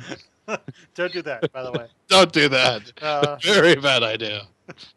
okay, so Yeah, yeah, your that's turn. about Pokemon. So my turn now.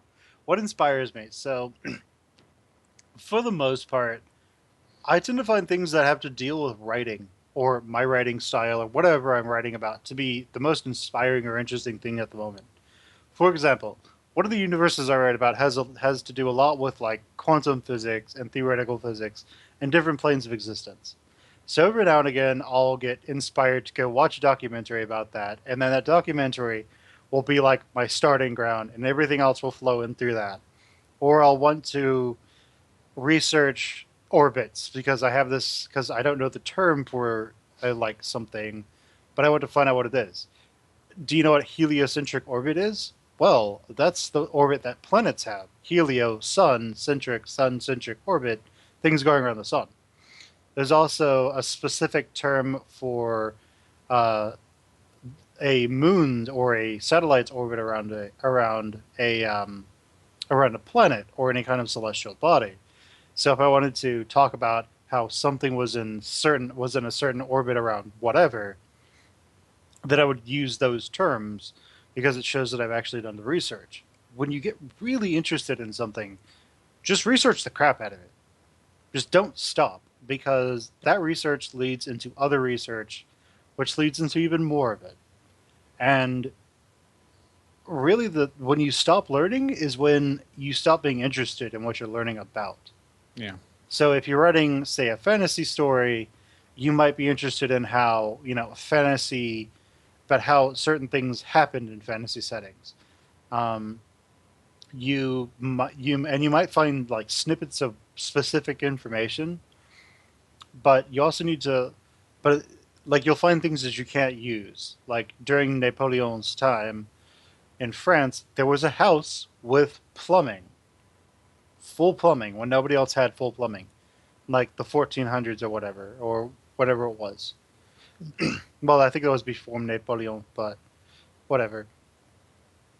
But during Middle Ages, when nobody thought that anyone had plumbing, there was a house in France that had perfectly fine functioning plumbing that might not be on par with modern day, but was on par with, say, much, much later, like far beyond.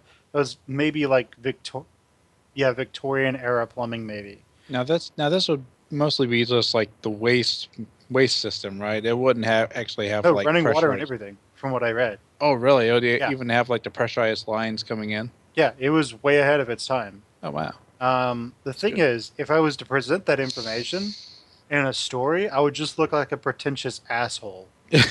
Look what obscure information I found. Yeah, look what obscure information I found. Aren't I smart? Where's It's my just like, glasses?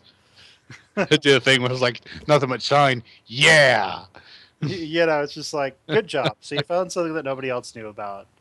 And everybody's sort of saying, like, yeah, we don't believe you.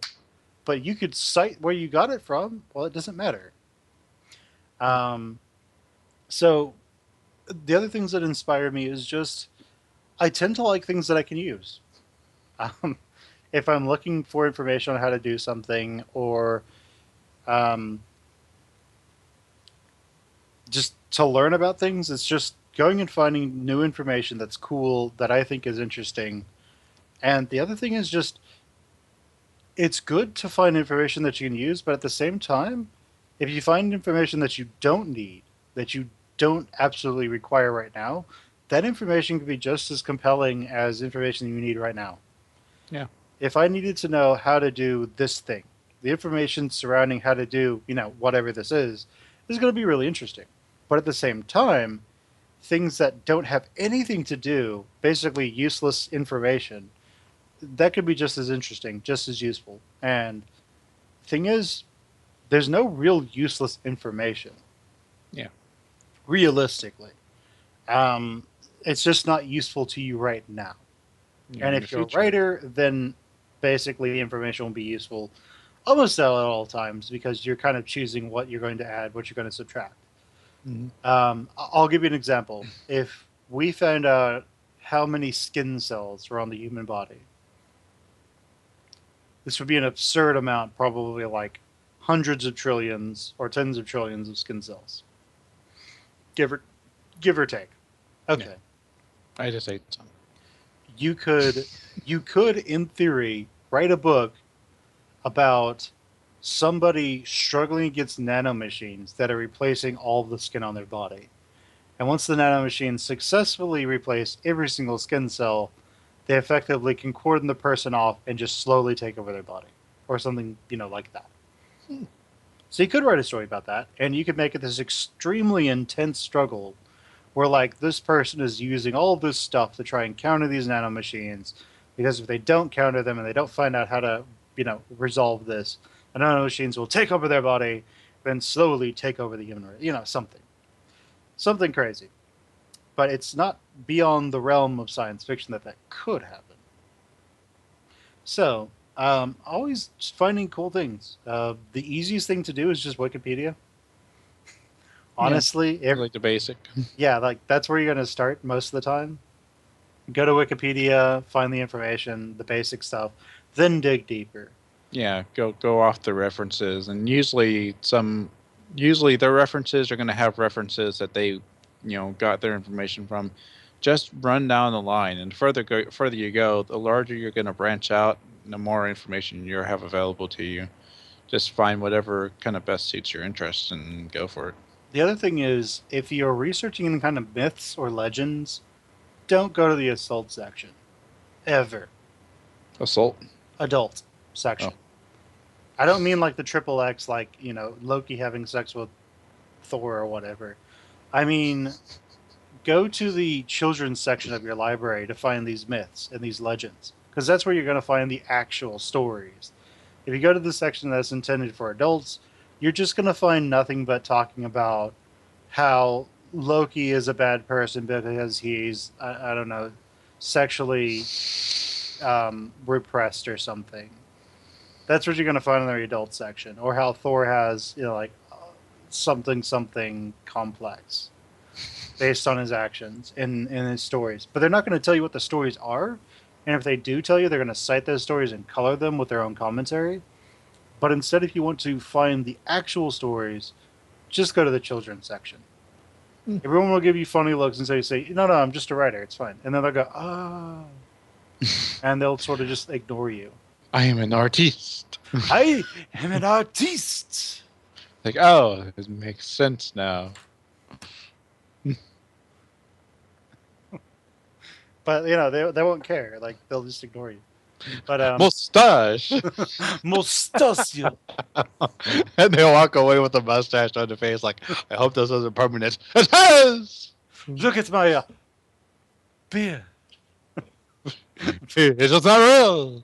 I shave every day, and I still have a beard. It's like some French guy who's sitting there like, I think they're trying to make fun of me. Why are they always picking on the French? It's because, like, and the thing is, we don't even sound like French people. It's hilarious. Like, that's just like that stereotype that is like perpetuated in cartoons from like our grade school years, where you just had that French character who talked like that.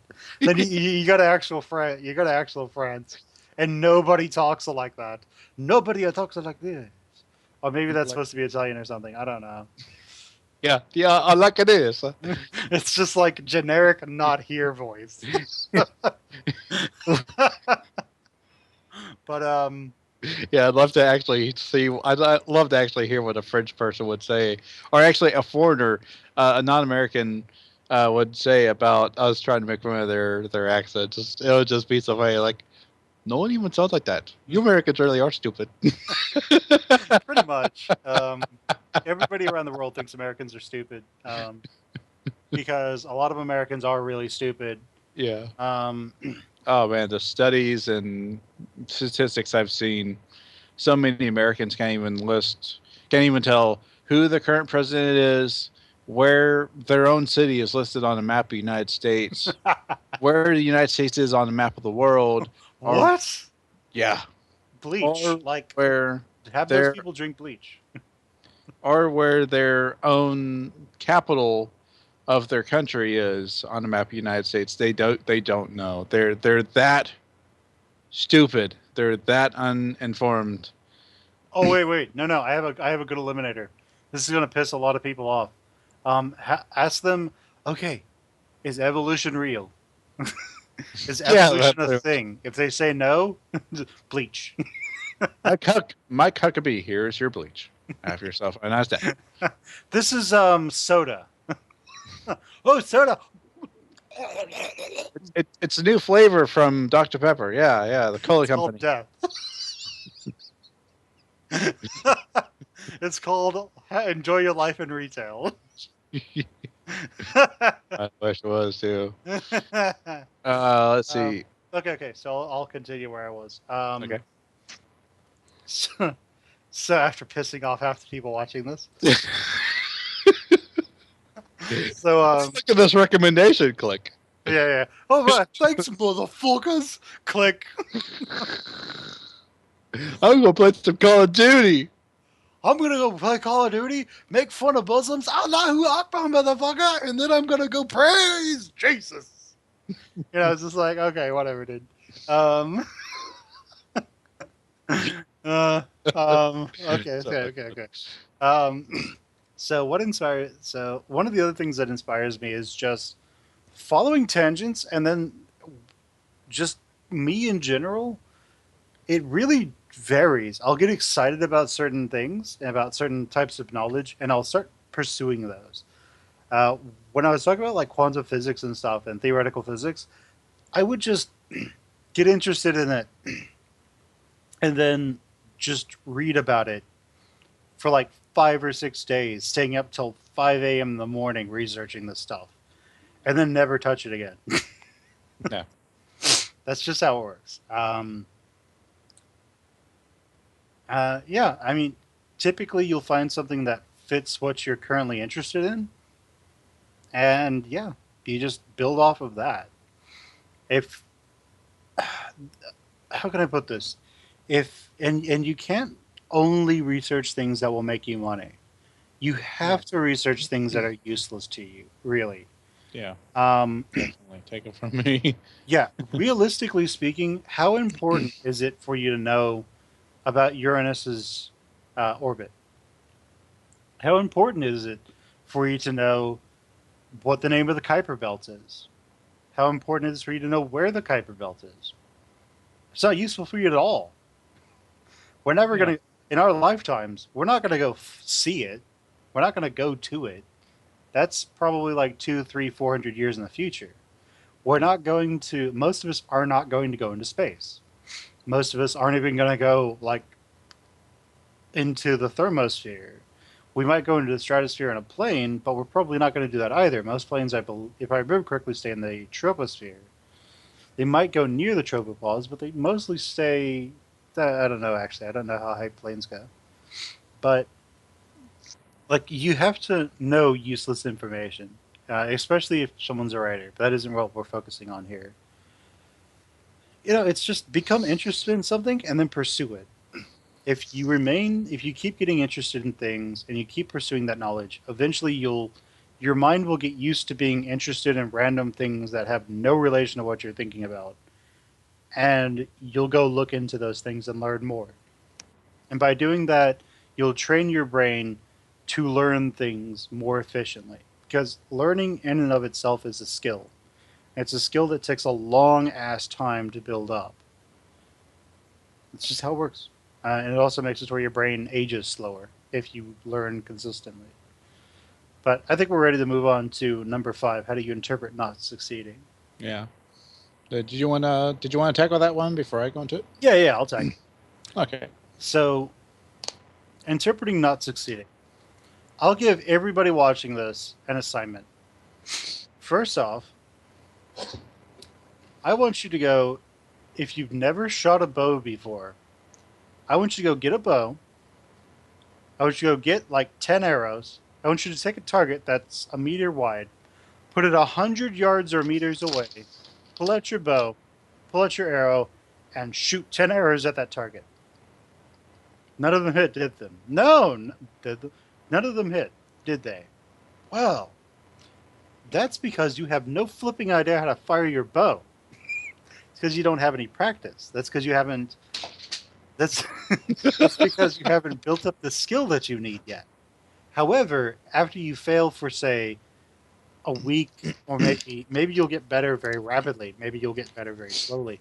But eventually, you'll start hitting closer and closer to that target. Eventually, instead of failing day after day consecutively, you'll start succeeding every now and again. It'll feel like it's a lucky success, but you'll start to succeed. And after enough time and practice, you'll eventually start hitting the target pretty often, or often. You'll start hitting it consecutively. And eventually you'll get to where missing is less where missing is more where missing is less common than hitting. This is basically the simple fact that you have to fail before you succeed. It's fundamental. If you never failed, that's because you've been living a life full of flukes where you have somehow always succeeded and never failed. You For the vast majority of people, you actually have to fail for quite a while before you succeed. Most people who write books, they have to fail for like 5, 10 years at getting published before they actually get published. This one guy, I don't know if you ever heard of him. He's not all that important. He goes by Jim Butcher. He's kind of important. He basically whenever he's at any kind of convention talking, and people ask him about writing, he basically tells them, "I failed for 8 years working a part-time job that nobody paid me to do, and then I started succeeding, and I started getting published." That's the reality. You have to fail before you succeed.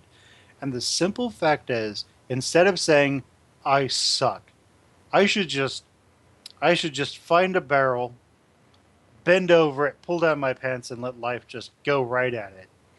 No, if you do that, you're always gonna fail. If you tenaciously say, "I failed this time, but I'm gonna keep trying because why not? What do I have to lose? I have nothing to lose from just trying and trying and trying.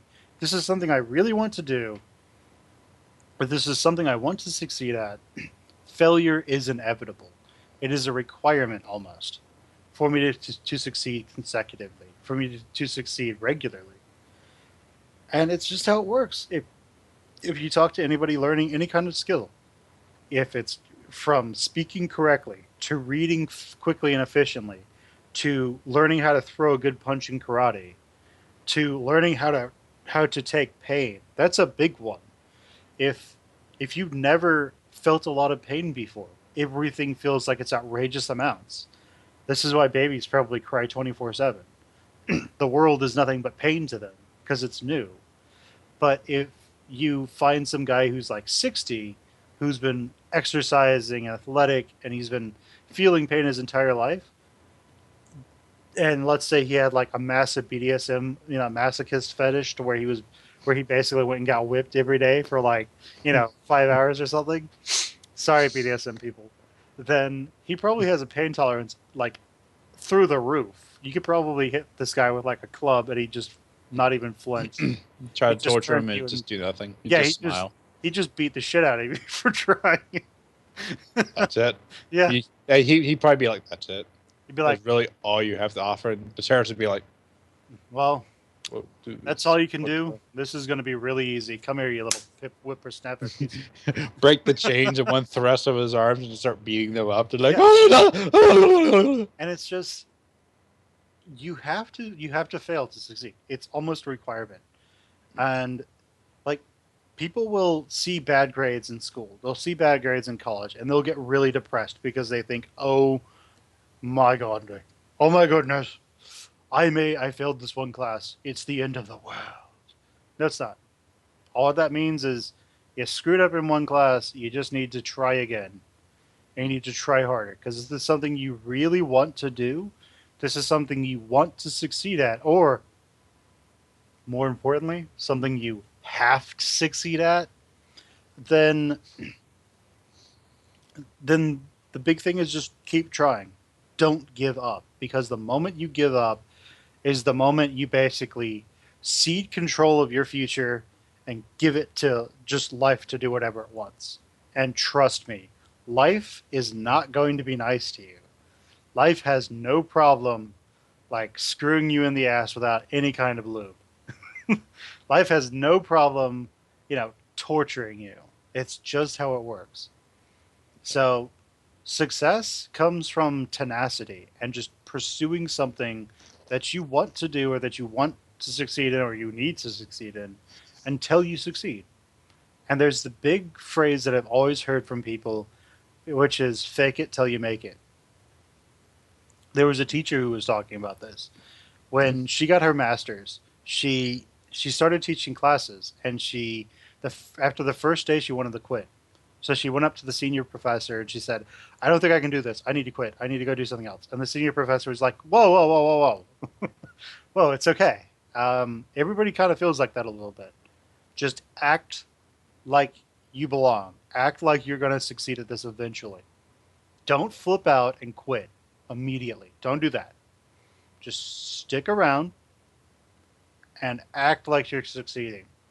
And so after 6 months to a year or so, this professor, she was in her office and one of her grad students walks in and goes, "I don't think I can do this. Like, this is really hard. I need to like change my major to something else."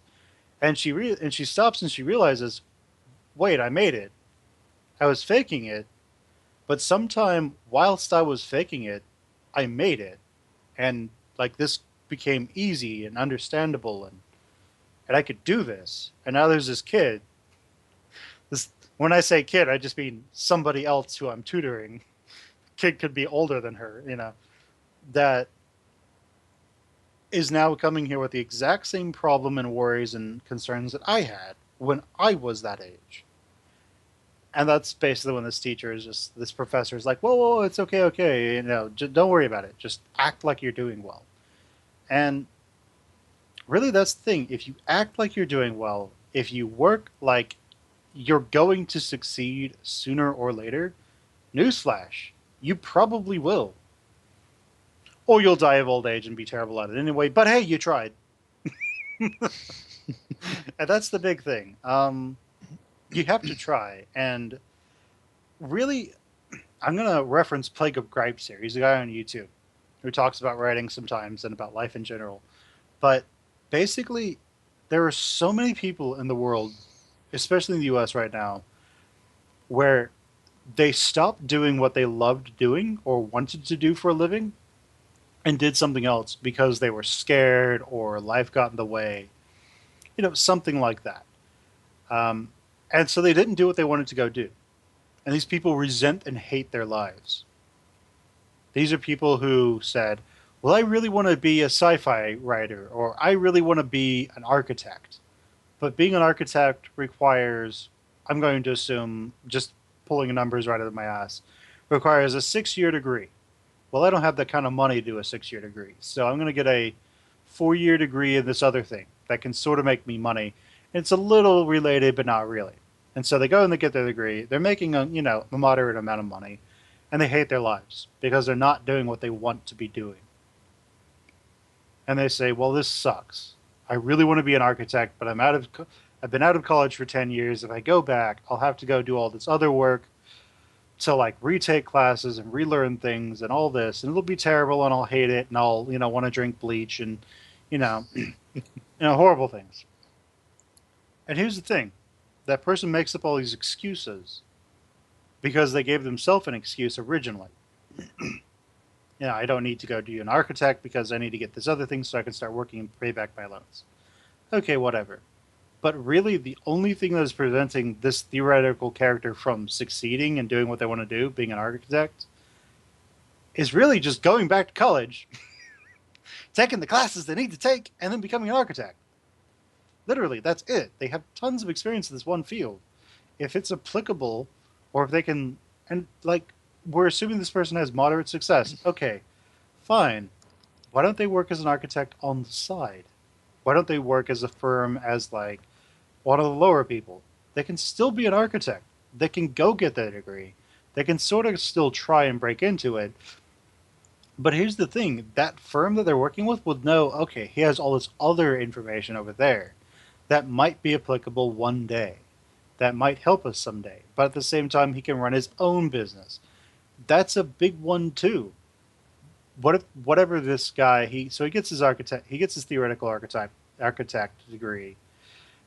He tries to be an architect for a while, and then he says, I think I can do both of these. I'm going to try and start a business. So then he starts a business, and now he's wealthy as hell because he started the business. He's working as an architect. Whatever, whatever, whatever. But basically, to get back to the subject, you have to fail to succeed. You have to. If you don't fail when you try the first time, that was a fluke. Try again. See where that'll get you. Probably nowhere near the success you had last time. I actually find it's easier for people to try and fail and to keep failing and then succeed later. I find it's easier for those people than for people who try the first time, have a huge success, and then have to keep trying to match that success. Because instead of it being a steady curve of failure that ends with success, it's a success that goes right down into a failure and then a curve of failure that has to try and rise back up to where they were originally.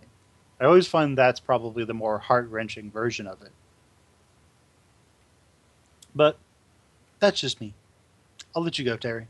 Give it a shot. Okay. I'll build on what you said. My manager, I've spoken to, of course, I've spoken to my managers.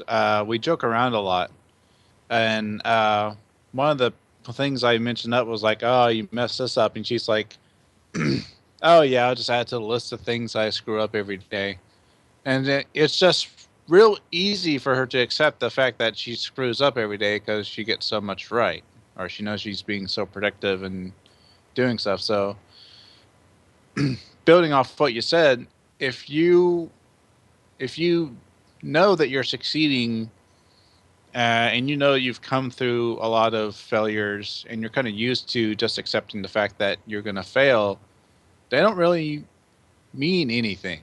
When you have a failure, it's just like, oh, okay, it's just another one. Just toss on the table of the list of failures I have. What the hell?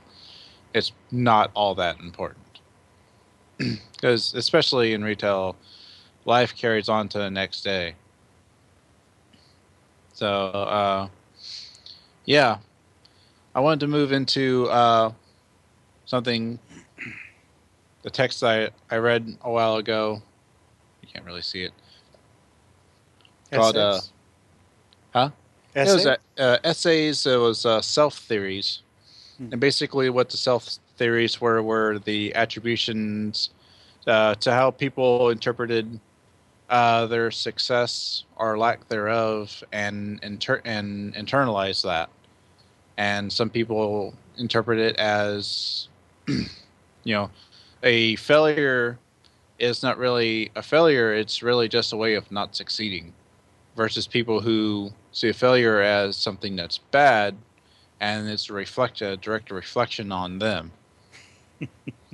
And there's actually like a majority of people in America actually have the mentality of failure is bad. It means that I'm a bad person. So It's optimists versus pessimists? yeah, basically. And just the fact that when they do fail at something, it doesn't take a huge emotional toll on them because it's not reflective of them. They don't see success as good, and so they're good, and they don't see failure as bad, and so they're bad. There's a lot of people. There's actually a very, you know, relatively small number of people who actually view, you success and failure as completely independent of how, what kind of person they are, and they don't use their latest success or failure as indicative of, whether or not they're good or bad or whatever. And there's a lot of people that do. So that's one thing I wanted to bring up.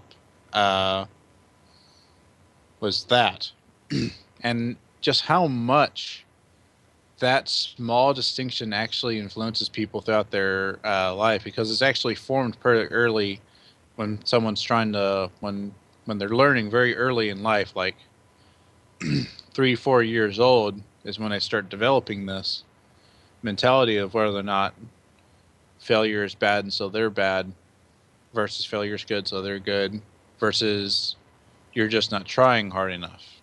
I think it's something we brought up earlier, where if it comes down to the people who uh, see failures as not reflective of themselves, they see it as more of an effort. Mhm. The harder they try, the better they succeed. And it's kind of like what you were saying. Like, if you fail, it doesn't mean you should just quit and give up. It just means you need to try harder and work more at it and keep going, and eventually you'll get better. It's like the issue with the bow. You're not going to hit the target the first time you ever shoot a bow because you don't know how to shoot the bow. Yeah, you might roll a natural 20 first time, but probably not after Yeah, that. probably not after that. All the D&D nerds get this, nobody else does. Yeah. Let's just leave them all in the dark. Oh yeah. Google is your friend. Okay. Go buy Pathfinder Core Rulebook and see what we're talking about, you know. Yeah. But yeah, that's kind of like what you're saying. It's the people who don't see failure as reflecting upon them or success reflecting upon them just sees failure and success as more of an issue of how much effort they put into whatever it was they were doing. And naturally, sometimes they just won't figure it out. Like a lot of the experiments that they actually had in the book came down to they went to a school and they presented certain type of material for their students to look into, and a lot of problems for the students to solve, and they purposely had some of them that were harder than the students were supposed to be able to solve. And the students that had the attribution style of failure and success don't indicate anything about me, they're not a reflection of me, they actually tried harder and they tried a lot of different things to try to figure out the puzzle, and sometimes they even succeeded in figuring out the puzzle and completing it because they actually tried that much harder. Mm-hmm. But there is the learned hopelessness that people that do uh, associate failure and success with their self, they do see it as a reflection of themselves and their quality. They fall very quickly. If they don't succeed very quickly, they quickly fall into almost complete helplessness, and they basically stop trying. So they don't have very adaptive coping mechanisms. They don't try a lot of different things. They will continue trying, but it's going to be very, very minimal, and they're going to be basically labeling themselves insane by doing the exact same thing over and over and over again, being like, it's not working. It's generating, and it has become increasingly frustrating and feel worse. Yeah, it's that or I mean, I actually want to butt in here to talk about this a little bit. Mm-hmm. People who do what you're talking about, who look at things as not an extension of themselves, but just an effort. Mm-hmm. Those people, they tend to be the ones who are quite successful in life. Mm-hmm. The people who look at the people who look at things as a reflection of themselves. Here's a news flash. You're going to fail a hell of a lot more than you're going to succeed in life. This is a reality. So if you attribute failure with you being a sucky person that should just go drink a bucket of bleach, then this is a running joke I have. It always goes back to bleach. Yeah, everything goes back to bleach. It's Clorox. if you attribute failure to you being a complete failure, then I'm sorry, but you are going to hate yourself. Like, you're going to have major amounts of self-loathing because, as I said, you're going to fail a lot more than you're going to succeed on average. Yeah. So it's so much better for you to just say, okay, well, whatever. I tried and it didn't work. Let's just try it again. A different strategy or something like that. Yeah. This is actually what you're supposed to do, but because of how we are raised, because of how our cultures tend to work, because of basic human nature, we tend to attribute success with being good and being great and beneficial for yourself, and failure with you sucking and being a terrible person. Yeah. Don't take these as actual reflections of yourself Yeah. Don't. ever, because I mean, Terry was talking about the kids in this classroom. There's no way in hell those like let's take it from the teacher's point of view. What if the teachers didn't know this either? That there were some questions that were pointedly harder. Okay, Mm. so the teachers, they're given a lesson that they're supposed to teach. Let's say they're part of the experiment too. So they go in, they teach their lesson, and everybody gets certain questions wrong. If this teacher goes, "Wow, I suck," nobody got this question right except for like Billy and McCoy over there. Wow, I'm terrible. I should go home and like Drink. Just no, I should go home and I should just like I please should don't. I should eat a whole bunch of concrete mix. We are moving from Clorox to Quick Creek. Yeah, yeah. I should go home and Quick. just, stick my face into a bucket full of water and breathe deeply. You know, it's just like you don't know and you can't control all Oh, these let's see. variables. I mean, that's the thing. In reality, the only thing you can really control is yourself. You can't Yeah. control everyone else. You learn this very quickly if you start trying to do like multiplayer let's plays with people on a regular basis. Um, Yeah. you learn this really quickly. If you start trying to do any co-ops with people, like co-op book readings, if you start doing stuff like Dungeons and Dragons online or something like that. I don't mean the crappy MMO. I mean like with Roll20 or Inferno. Getting people together and getting other people all on the same page takes a hell of a lot of work. You have to put down ground rules. You have to create a structure for everyone to interact on. You have to do all of this extra work to try and control everyone. And some people will accept that you're trying to add this control. Some people will resent it and leave. Yeah. You can't control everyone. CEOs of corporations, they don't even control anyone. They give all this responsibility, this like mind exploding responsibility to the people under them. Yeah. And they just go, money! Oh, Reap the $1 million a benefits. year? Yes, I will take it all. Reap the benefits. Yeah, it's their big job is finding people who can hack it and then putting them in those positions. And holy shit, is that a nightmare? Oh yeah. It's not easy. I mean, I remember taking in college a presidential class that went over the American presidency, and you'd be surprised at the insane number of appointments an incoming president has to make when they come into office. There are so many appointments they have to make, and I think almost all of them have to be approved by Congress. And you're looking at thousands. It's not like a few tens or 100. It's over 1,000 appointments have to be made to all kinds of agencies and positions, and it's like, are you kidding? They got to do all this, and like, yeah, they got to do all that. You better have a lot of friends if you're going to become president of the United States, because you're going to need them to fill up those positions. My Or it'd be favorite like, I like you. Never met you before, but you look stylish, and I read your report about what kind of things you voted for. You get to be the head of FEMA, and then Katrina happens. Like, that was a bad idea. I like the term cat herding. So it's an actual term, believe it or not. Yeah, Um, herding cats. I actually like that saying. Yeah, that's a fun one. Herding Or cat cats is people. almost impossible. To do it, you need to have boundless patience.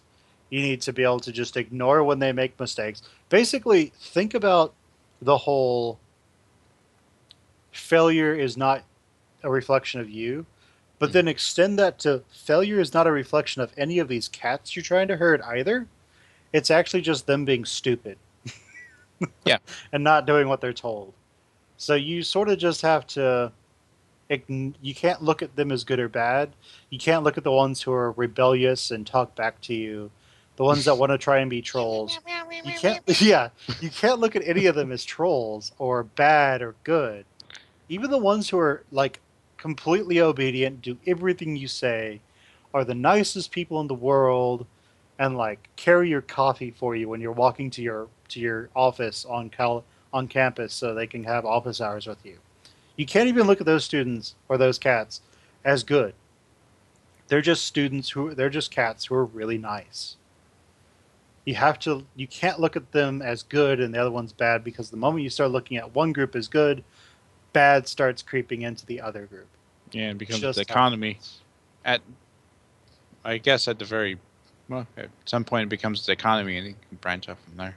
hmm that that's one of the reasons I don't want to be a high school teacher, is because I know that, like, while I can do cat herding, I do know that, like, the big difference, I like having the power to basically be able to kick people out of my class, because that is the ultimate. If somebody is just being a complete ass every single day in class, or if they're starting fights with people in class, I can tell them to get the fuck out of my classroom, never come back, and if I see you again on campus or anywhere near, I'm calling campus police.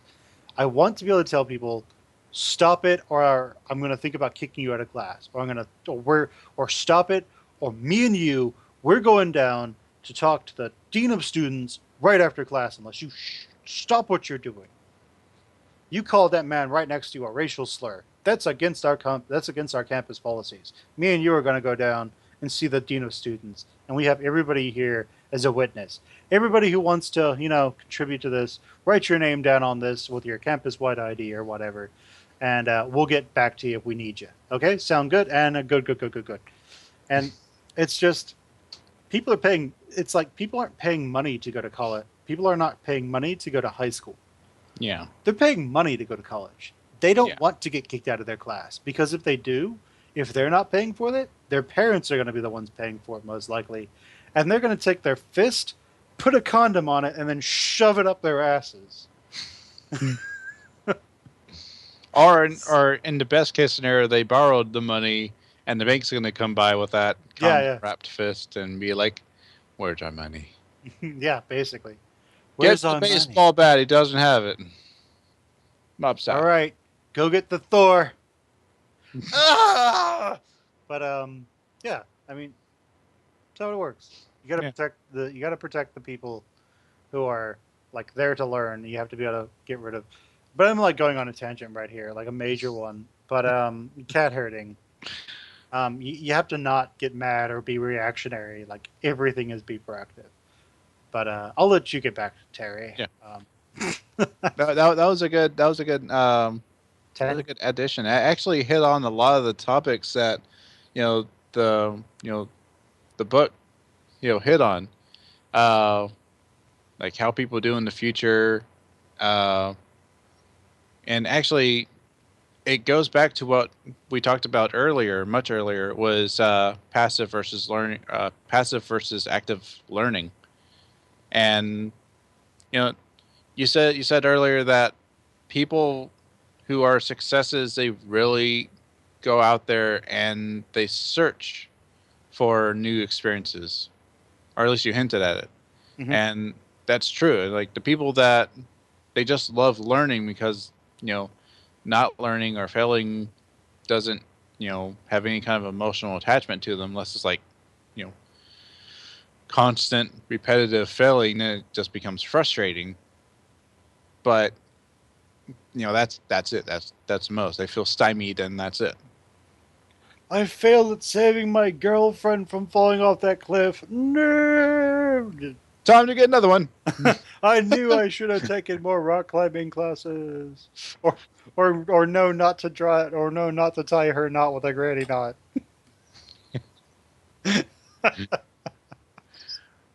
You know, Ties like his girlfriend's like harness with a granny knot. Okay, good enough. Ah!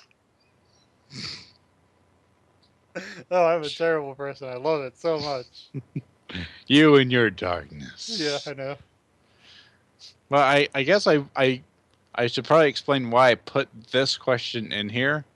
how you interpret not succeeding is mostly because for most of my life, I was in that trap of actually finding the failures, which were abundant naturally, as reflecting on me.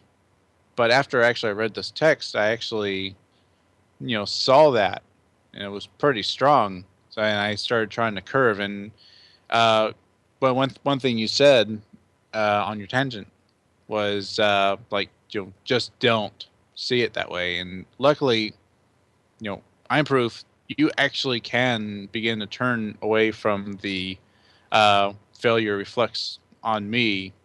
Failure's bad. I'm bad mentality. You can actually curve to gradually seeing that less and less, and seeing failure take less and less of a emotional have less emotional importance because it stops reflecting on you. But you have to actively,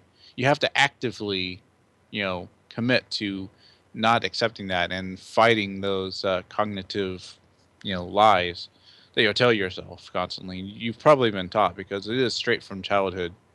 When your parent, when the parents or whoever's teaching you are teaching, their method of teaching basically teaches that in a very subtle sense. They either say "good job," "what a good boy," or "good girl, you did well."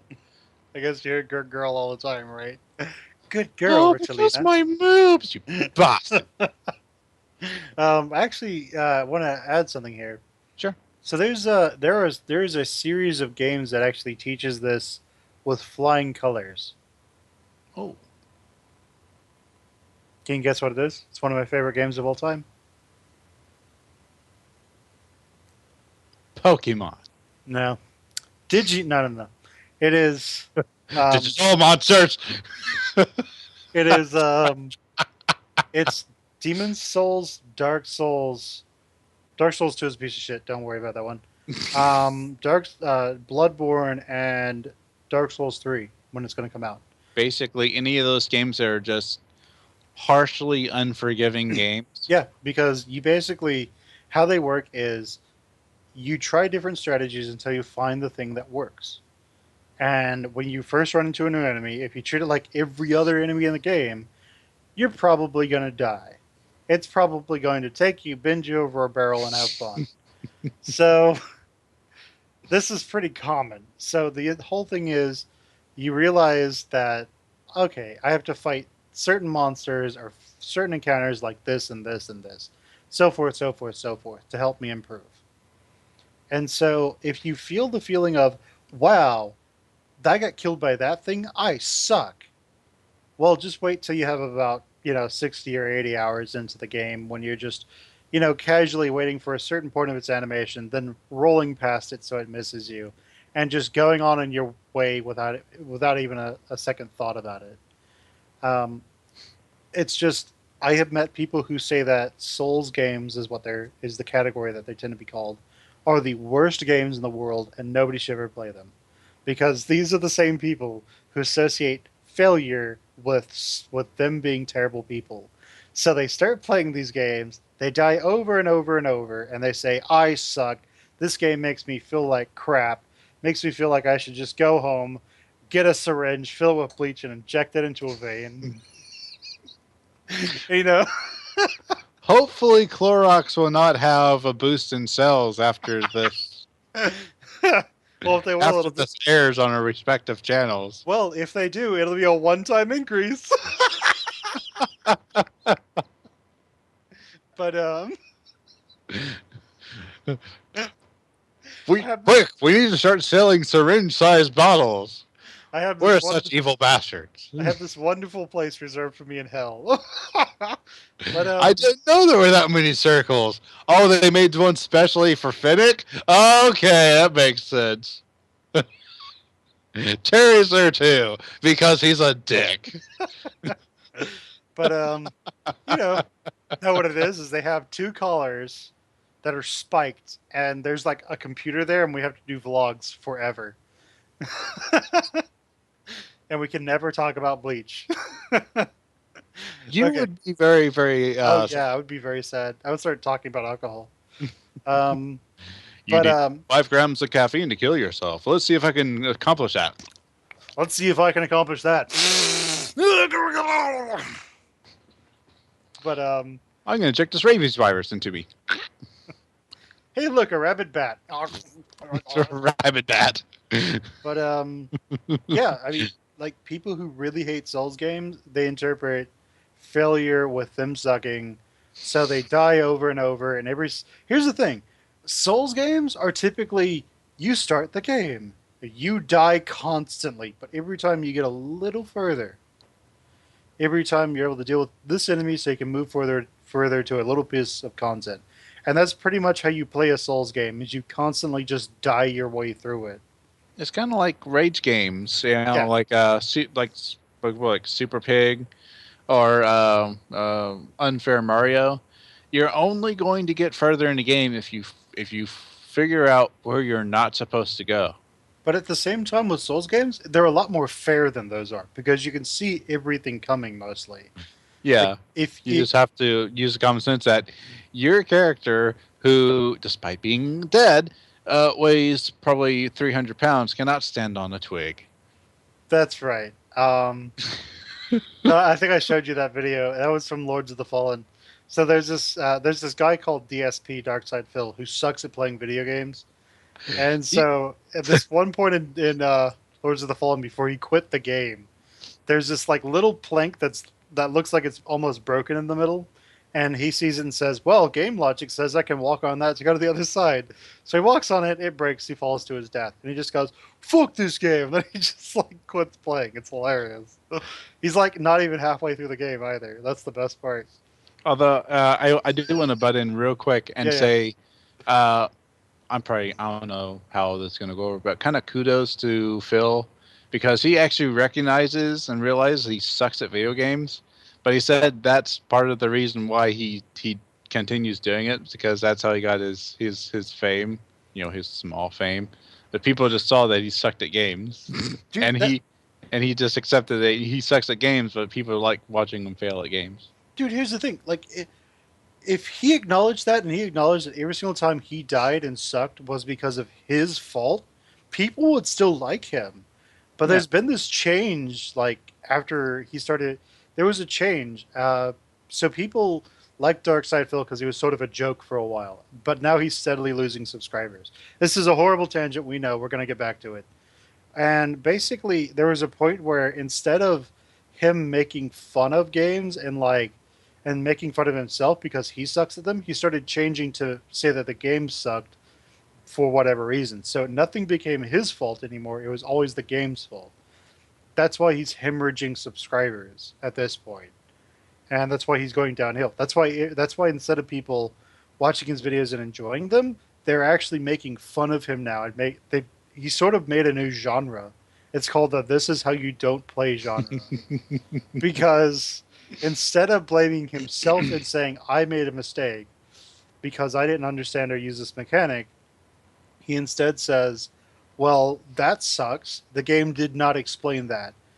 I.e., the game expected me to, try new things without it specifically telling me what to do, and I refused to do those things, therefore I failed. Games can't hand you everything. That's one of the reasons people hate Call of Duty at times. Call of Duty, anything that comes up, it tells you exactly what to do. Fucking boring. There's no exploration. There's no you learning on your own. You're not being trained to be independent or think independent. You're being trained to just do what you were told. Yeah, kind of how the military is for the most part, to a certain extent. Yes, but Call of Duty isn't the military. It's a video game. I love it when I love it when I hear teenagers or young adults be like, "Yeah, Call of Duty's totally like warfare." It's like, no, it's not. You get shot once, you're pretty much out of the fight if it went through your armor. People kind of freak out. If you're really on adrenaline, you might fight till you die, but that's not great because in reality you don't respawn. Yeah. Okay, well, off of my tangent, back to you. Actually, that kind of did it for me. Just that was the whole reason I wanted to bring this up was just my history with it and just how important it was to me and how much how much better I feel now that I don't associate you know the large number of failures that I have each day with my self worth. So really just to if it I imagine there's tons of people out there going through you know the my failures represent me mentality, and just wanted to put out there they don't, and you Don't can yeah, change. don't You worry you about it. yeah you can change. Just actively do it, and it will be slow. It's like developing number sense in math. It will happen. It's just not gonna happen overnight. I'll use my time as an art major as an example. Oh yeah, When it comes to the arts, the difference between the person who becomes a master artist, who spends the 10 years you need to become a master artist, and the person who gives up a little bit through, after their first couple of classes, is one person doesn't give a damn and they realize that's a good thing.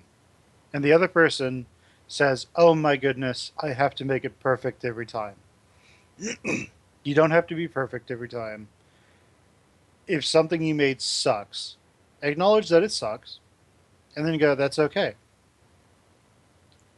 C.S. Friedman actually has, she wrote the Cold Fire trilogy and Conquest Born, a lot of stuff. Basically, what she would always write about whenever people asked her, "How do you become a writer? What's your important advice?" She'd always tell people stuff like, learn when something's garbage, because not everything you write is going to be great. Actually, a lot of stuff you write will probably be pretty bad. Um, know when you should just cut something. Know if, and it's fine if you spend 6 months working on a project and it turns out to be a big steaming pile of dog shit. Know when you should cut your losses and run. Um, you gotta know when to hold them, know when to fold them, yeah. as the song goes. Know that not everything you do will be perfect, and it's fine for it not to be perfect. It's fine for something to be terrible, because you can just say, "Well, this manuscript that I wrote is the biggest pile of crap I've ever seen. Time for the shredder." It's just like done. Yeah, and at that point, it would be something where it's like you look at it and be like, no amount of editing will make this worthy Yeah. of anything. No amount of tweaking is going to fix this story, but the setting's intriguing, so I'm going to keep the setting. I'm going to write a different story about a different character, and maybe include the characters here as background characters. Yeah, So, and thus began Lyra. or whoever, and it's really just, these are the things that help you succeed. These are the things that let you succeed. Yeah. And just because you sucked one time doesn't mean you will suck in the future. Yeah. It might mean that you're suck many times after this time, but Your boyfriend or girlfriend will be very happy. But eventually you will stop sucking. that's right. And I don't know. And you feel very damn good about it. But eventually you will succeed. Eventually you'll move on to something bigger and better. Eventually you will get better, or you will drink bleach. One of the two, whichever one you go with. I hope you decide to get better instead of drinking bleach. Um, but yeah, I mean that's just how it works. You try hard, and you either eventually succeed because you're trying hard, or you fail. Yeah. And also, a big thing is never mistake the idea that there's this idea that work is work. That, oh, work is intended to be fun. That if you're doing something that you really like doing, even if you're not succeeding at it, are you having fun doing it anyway? Are you having fun writing that crazy space epic that you know isn't going to go anywhere, but damn it, it's fun to write? You know no one's going to publish it, but whatever, I don't care. Those are the fun ones. You can glean a gain from pretty much anything. If you're doing something that you know won't make you money, but that you are enjoying a hell of a lot right now, and it's helping you. It's helping to build you in some way. Keep doing it. Yeah. You have nothing to lose. Maybe some time, but you probably have at least like at least a couple of seconds to maybe like 50 to 80 years left. You'll be fine, and you probably won't see it coming. So don't really worry about it. Act as though you have infinite time left, and just when it comes to doing what you like to do, Yeah. just don't take forever. Yeah. You do need to get it done eventually, or your editors will never get off your back. You know about that, don't you? If your publisher's like, all right, your deadline is in 3 months, and you're like, okay, I'm good, and your editor's like, so about that edited manuscript, you're like, oh yeah, I'll get it to you in a week. Then in a month, so about that edited manuscript, you're like, oh, I'll get it to you in a week. A month later, so about that manuscript. Yeah. Get to you in a week. uh, uh, uh, uh, Why does it sound like this has happened before? No, that hasn't happened to me. Woo! So I actually do a Doctor pretty Who. good job of trying to get manuscripts to people when they demand them. But yeah, Yeah. I mean, work at things doggedly. Work Yeah. at them tenaciously. Because if you want to do something, keep doing it. If Yeah. someone tells you you can't, fuck them. Yeah. It's literally, that's very good. I think I'll end my part on this. It was a story that my instructor in psychology told me in college.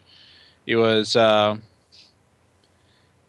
something that blew him out of the water. Kind of pushed him into psychology. There was like this therapist walks up on the screen at this big convention, and calls up some guy who's having like some emotional problems. Like, how do you feel? And the guy was like, well, I feel like things aren't going very well in my life. Blah blah blah.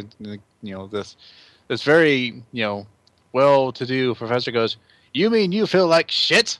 And the guy's like, "Yeah, I guess I feel like shit." Like, why do you feel like shit? Like, I don't know. You're like, who can make you feel like shit? I guess only I can. That's right. Only you can make you feel like shit. If anyone else tries to make you feel like shit, you tell them to fuck off.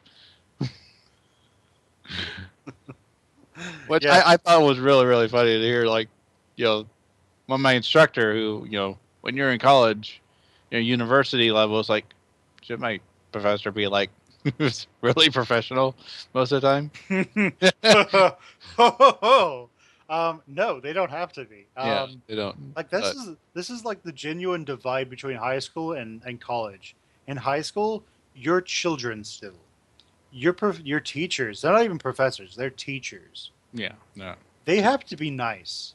They have to color the world as this fantastic place where everybody plays by the rules and bullies all go to prison and everybody else is playing by the rules and happy.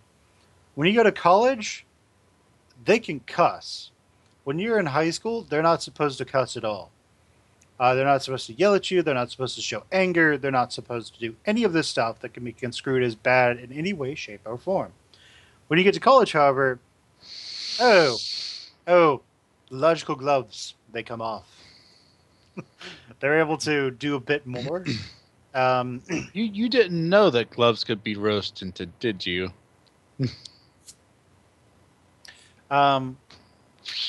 Like your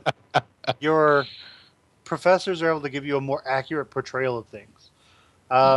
It's like if you read Hemingway in high school and then you read Hemingway in college.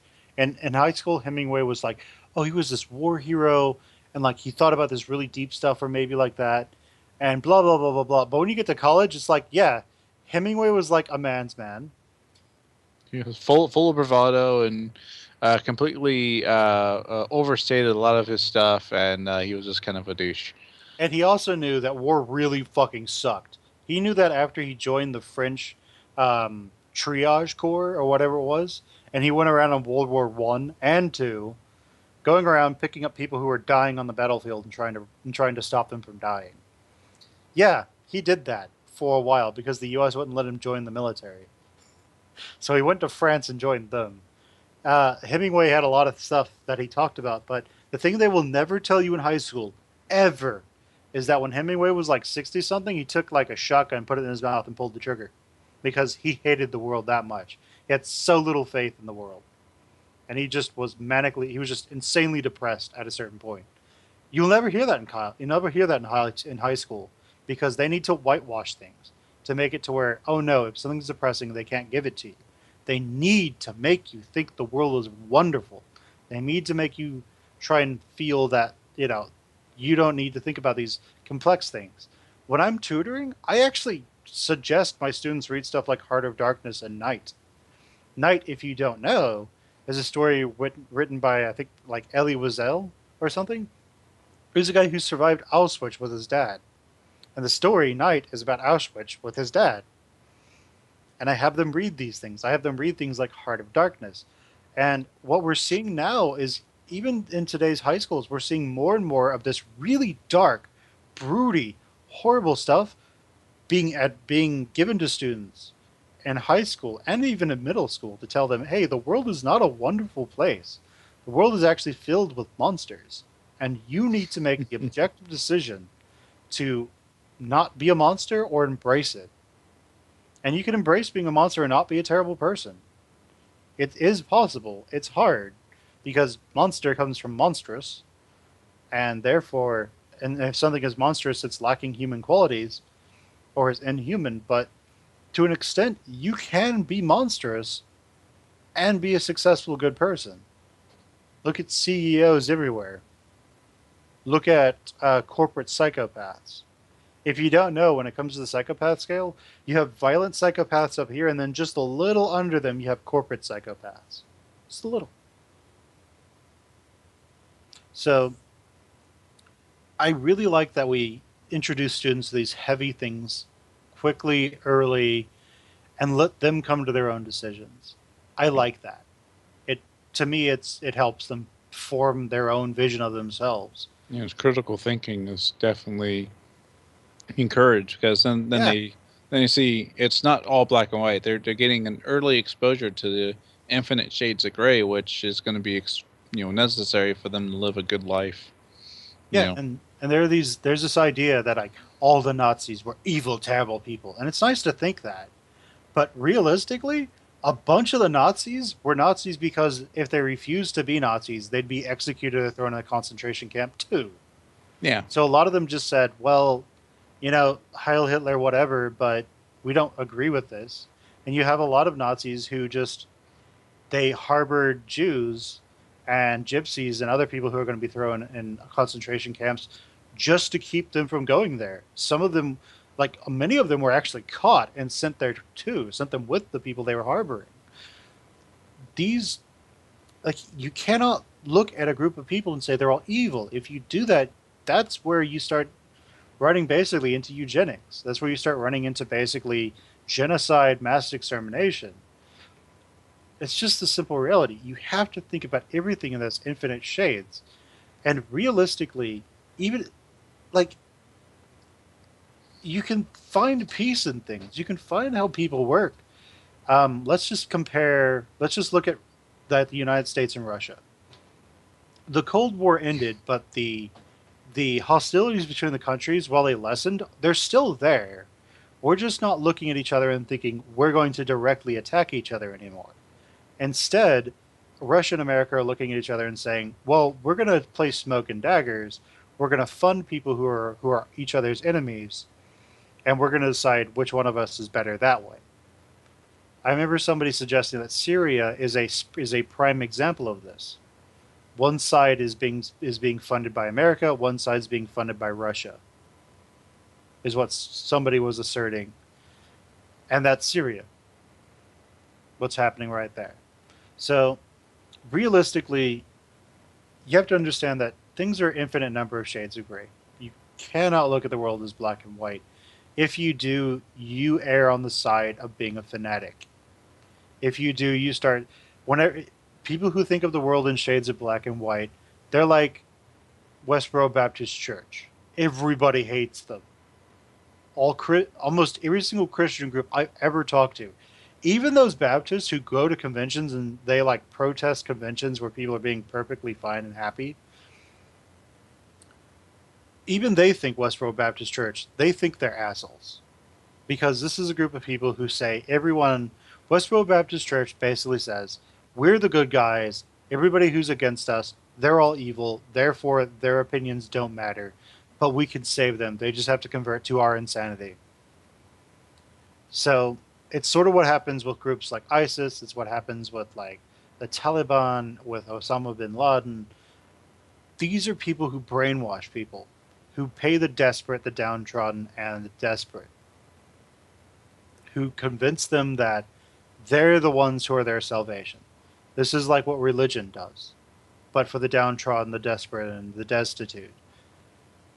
They find ways to bring these people into the fold. And while, granted, most religion isn't bad, and while having some religion in your life can be useful to you, it's like the whole thing. A lot of people find the idea of having some sort of great God comforting. Many other people don't need that kind of comfort. They don't need this thing saying, "Hey, the world might be a terrible piece, but I'll always love you." You know, a lot of people don't need that. That's why we're seeing religion basically decreasing in adherence every single year, every decade. But realistically, you don't. If you think about things, if you think about the world as a dichotomy of good and evil, you run into problems. Everything starts to get bad. If you think about the world in terms of infinite shades of gray, and if you think about it sort of from a cynical perspective of everyone's out for their own good, but then mix in idealism and optimism to say everybody might be out for their own good and for their own profit. But at the same time, it is possible that people do things for essentially altruistic reasons. If you start saying that, the world gets really complex. You start having to do a lot of critical thinking, but you still come to the realization that, okay, while people tend to be somewhat horrible to one another, you can probably say if you really needed help, somebody might help you. If you really desperately need a job, somebody who owns a business might give you that job if you ask them for it, if you beg them for it, if you show them that you will actually do it and not just quit. It's just how it works. People don't always do stuff that will always help them. And this is sort of like the big reason books exist. The real world will teach you to be cynical. Novels, books, even dark fantasy will teach you all the reasons why you don't need to be cynical. Terry brought up he brought up that one book that I was reading, or I like dark fantasy. So we have this horrible murderous person who basically joined like a war band or whatever, a band of thieves and criminals when he was like 12 or 13. And he basically spent his entire youth pillaging, murdering, raping, whatever.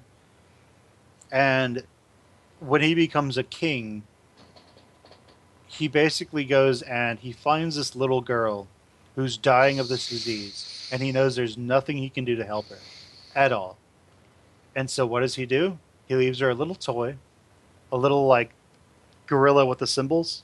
It's a so he leaves her that little toy, and he leaves her basically, and he gives her a little, he gives her concoction.